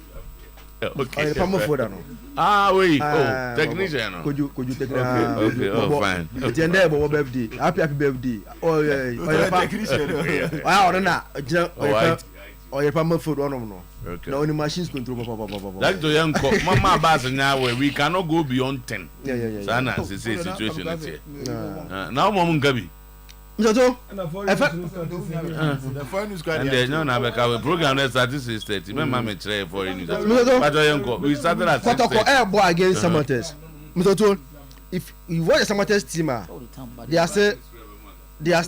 are still unbeaten. Kotoko air unbeaten. Now, Samates, upon losing some key players, have been able to regroup, find good replacements, and they are good to go. To ask you last Amoko, some Mediama, no Mako draw, Bono Makwa, difficult ground, no Mako draw. Even in a very difficult situation, they find a way to get a point away from home. Since Samates back playing Guinea, I don't know to get a point against Kotoko away. Until last season Kotoko Shomu 1-0. 2 seasons earlier Kotoko Shomu 2-1. Eti Samates are yet to pick a point against Kotoko away. And no so omu kwa away to Kotoko ebo home. Okay. Omu pick even a point against Kotoko. Until na Kotoko strong card. This is the third time. This is the third time Kotoko are going to play them at home. Until when Kotoko strong card omu go kweshia Samates. But listen, Samates have a very good team, very good goalkeeper. Who may believe say by now should be considered for the Blasters if a local goalkeeper. Yeah. People are making huge arguments there. And the idea he lose on a SNK or Kohobi. Now, Oshia Ebenezer Aqua, Omo centre back, a very good guy, alongside James Sowonu, very good, very compact 2 centre backs are Omobo. Now, Omo to say the other no. They've replaced him with Lord Hilary Adabo, whom Uko Samates Sonum they are saying say he's one guy that say so far virtually open almost 3 top players so far in the Premier League and African campaign now. That guy is Sedu left as your DM, but equal Omanya as a equal replacement Omunya problem DM ono any mono Baba Musa and Co are not as NGs and Co. Mankuyili were down for Enyam Bobby Mankuyili because of injury in Tino. Onyam Bobby San from Momo. Eti what na as a piano. Obed. Manguiwa and I almost told the call. Obed Mutoni, I'm saying. Mangui. Na strike cabina or call loan or house or call at you know. It's a cooker. It's a cooker away. Cook comes to Okovision. It's a Okovision. One to me, Okovision. Oh, okay. And Jamie watch now. We are in for a very big game, but my Mboko to go for Basso and Remy who was a pitcher. Wow. Not on the air. So, Mr. 20. Wow. That's just say, wow. Oma de Papa. You see, Kotoko, I'm seeing it, make it deliberate effort to make the pitch come back to his best. And so it was deliberate into almost smart. I think Dr. Igon who were leading the guys now. Not count. Yeah, and I'm far. I go in pitch more. So no, I'm man on Indian. No, far. His sports authority guys Nibia. No, we are in charge of Babaya pitch near you know. I don't call on Muya man or was it. It's something that deliberately we say they have to maintain the page and bring it back. But this page will give you good football because 2 teams that in terms of individual they are there, they'll give you all the best of football. Kotoko want to win this game because Ochana one thing that will be clear is post match interviews, you know, prosper questions about USA them also. But I'll answer questions. I'm into information. I'll answer questions on USA. But they will still ask. But as always, no. Post match. Pep Guardiola. When they ask him about whether he's leaving or not, no, sir. Any news? I've told you. That's not why we are here. I'm not leaving. Anytime I want to leave, I'll let you know. No, but they can't stop someone from asking. No, they can't. No. I have to ask. They can't. How do you stop a journalist? You cannot. They will stop the own team. So why now we are media and media and I'll bet me eyes but where your match I have where we a match we are no team as I say you can't ask this question. No, there's no question them the only thing that you can do is that you don't answer. But say they don't ask until answer by Dr. Ogumbe good answer. But we still ask him that question because until we said the ever one say if the results even a good actually remember post match na calm kakra but Ochina if the results now nko ya and a whole lot of things no but until we are in for a very game. I think if Kotoko will win a bit slim like the previous 2-1-1-0 no such call has been a bit even if Kotoko win but trust me some test so far from what John on this a medium of fast water and I go one because I will give me and see Yakobo Omuko Karela Yakobo draw on no Tamale. Yes, it's what she you know how they are now so to we are in for a very good one. Robert. Without any dreams, they are over dreams. Oh, so to Kakrebi.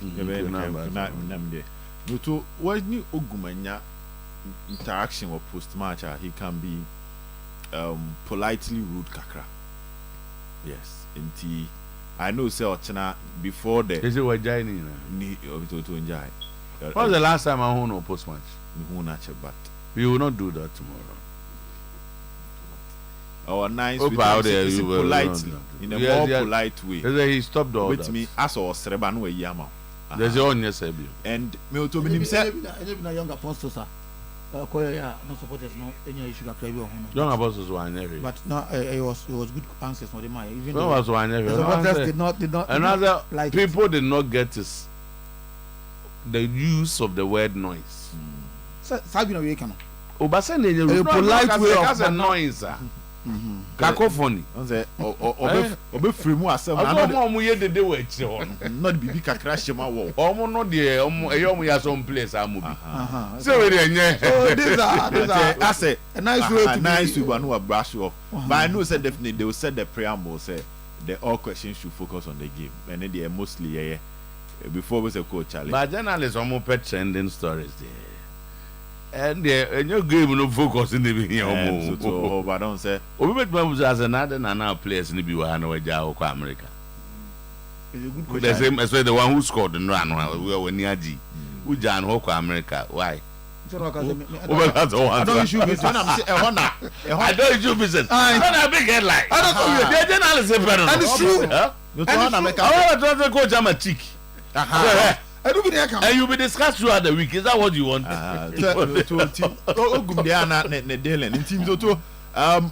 Kotoko Samate's tough game. They should come to the park. How so a tough game? Said Ghana Premier League and Ghana football pressure rotating. Has Blasters Kotoko has had 3 teams in a rotating around them. They call Blasters and now call FA president and now about one of these clubs or so. The weekend the clubs need me careful. Because what be the agrono? How they 4 matches unbeaten? You know, na Kotoko we unbeaten in 5. And they keep improving. Into Munina no. Munina money careful. Because mu diagrams too. Dreams is so many baby we are Monday. Or dreams if one omunya league no more to. Omo that. Omo 3 points. After when you abre pop. Omo 3 points. I so draw 3. Into we here. They have to my wife. Every president born on more than sha. Say at least next week. Every president team no free more. We'll be discussing more of how to. We're free team no more. The match and everything for both clubs. So that's a whole support. Awas match and everything. So they're braining team. I might not go into it so much. Well, every president team no. Onim mo kaya munyai sa. Zito, wadam for Zito. What's the team? I'm not afraid coach Emmanuel. Talking about Ugum there. Till the last time we could be saying Freddy Kasar ne Kamara. Next question. Okay. So about what we have. No, that's the next question. I say he has a way. He can be in the okay, next question. Yes, and Obi should be saying about Blade. Which one was be saying about Blade or say we are not here to talk about Blade? Fantastic. I like it. Say news to no headline. When quiet news. But the next question, no. Baby, at press conference where you are allowed to do a follow up. Or maybe to answer my question was not answered. Would you answer that question? What is it? This is new. Obia. Abbas, you told Adam Abbas about his show. The man. That's the can say so TV didn't you. Those my check I do baby ana cinema yana carry no more. Just my minwie. Ah, better no pa. Anopa you yes o kra o mai. You feel aba nyina na mitie. You ba so be ti dey make an say o say match I mean tra dey metam so na so. Ya kwan no so e ba problem mi nyae. Ka ye timo. Ka na yema. Anya has Nipa ba ko e be fro overload. Mate ni ninja ya wo say na mimi nsi fom. Nam se mate. Unim dia wo ka wo say on ka na ye ne dia. Nti so obi abro so na me nti azia mimi nsi fom. But sinyama me so makomam. Na ka utimi nyawe. Ka bere. We are that woman ma be to police station o kwan no. This is be o bre pa no. Na ya na ya chese. Enipa na me team na overload na cover me no passenger no. Me na cover me o. Insurance passengers, road weight government. Insurance lances government. Na income tax government. Insurance go na passengers yo. And insurance there, my police ma born mo buy my passenger. Insurance there, and ka police won. Me and was me bomb insurance wo buy. I feel was me and me take care that me see from. Na do abro so no for. Okay, that's until why the na bass me house. So yes, Brekum Chelsea penny back on. Now your friend Salif Mohammed Salif Bema. Bema your friend. Na your friend. Your friend because tipo no formally no you Jamaica. Mohammed Salif Bema. Na dan for pa any Vivian Kwatima.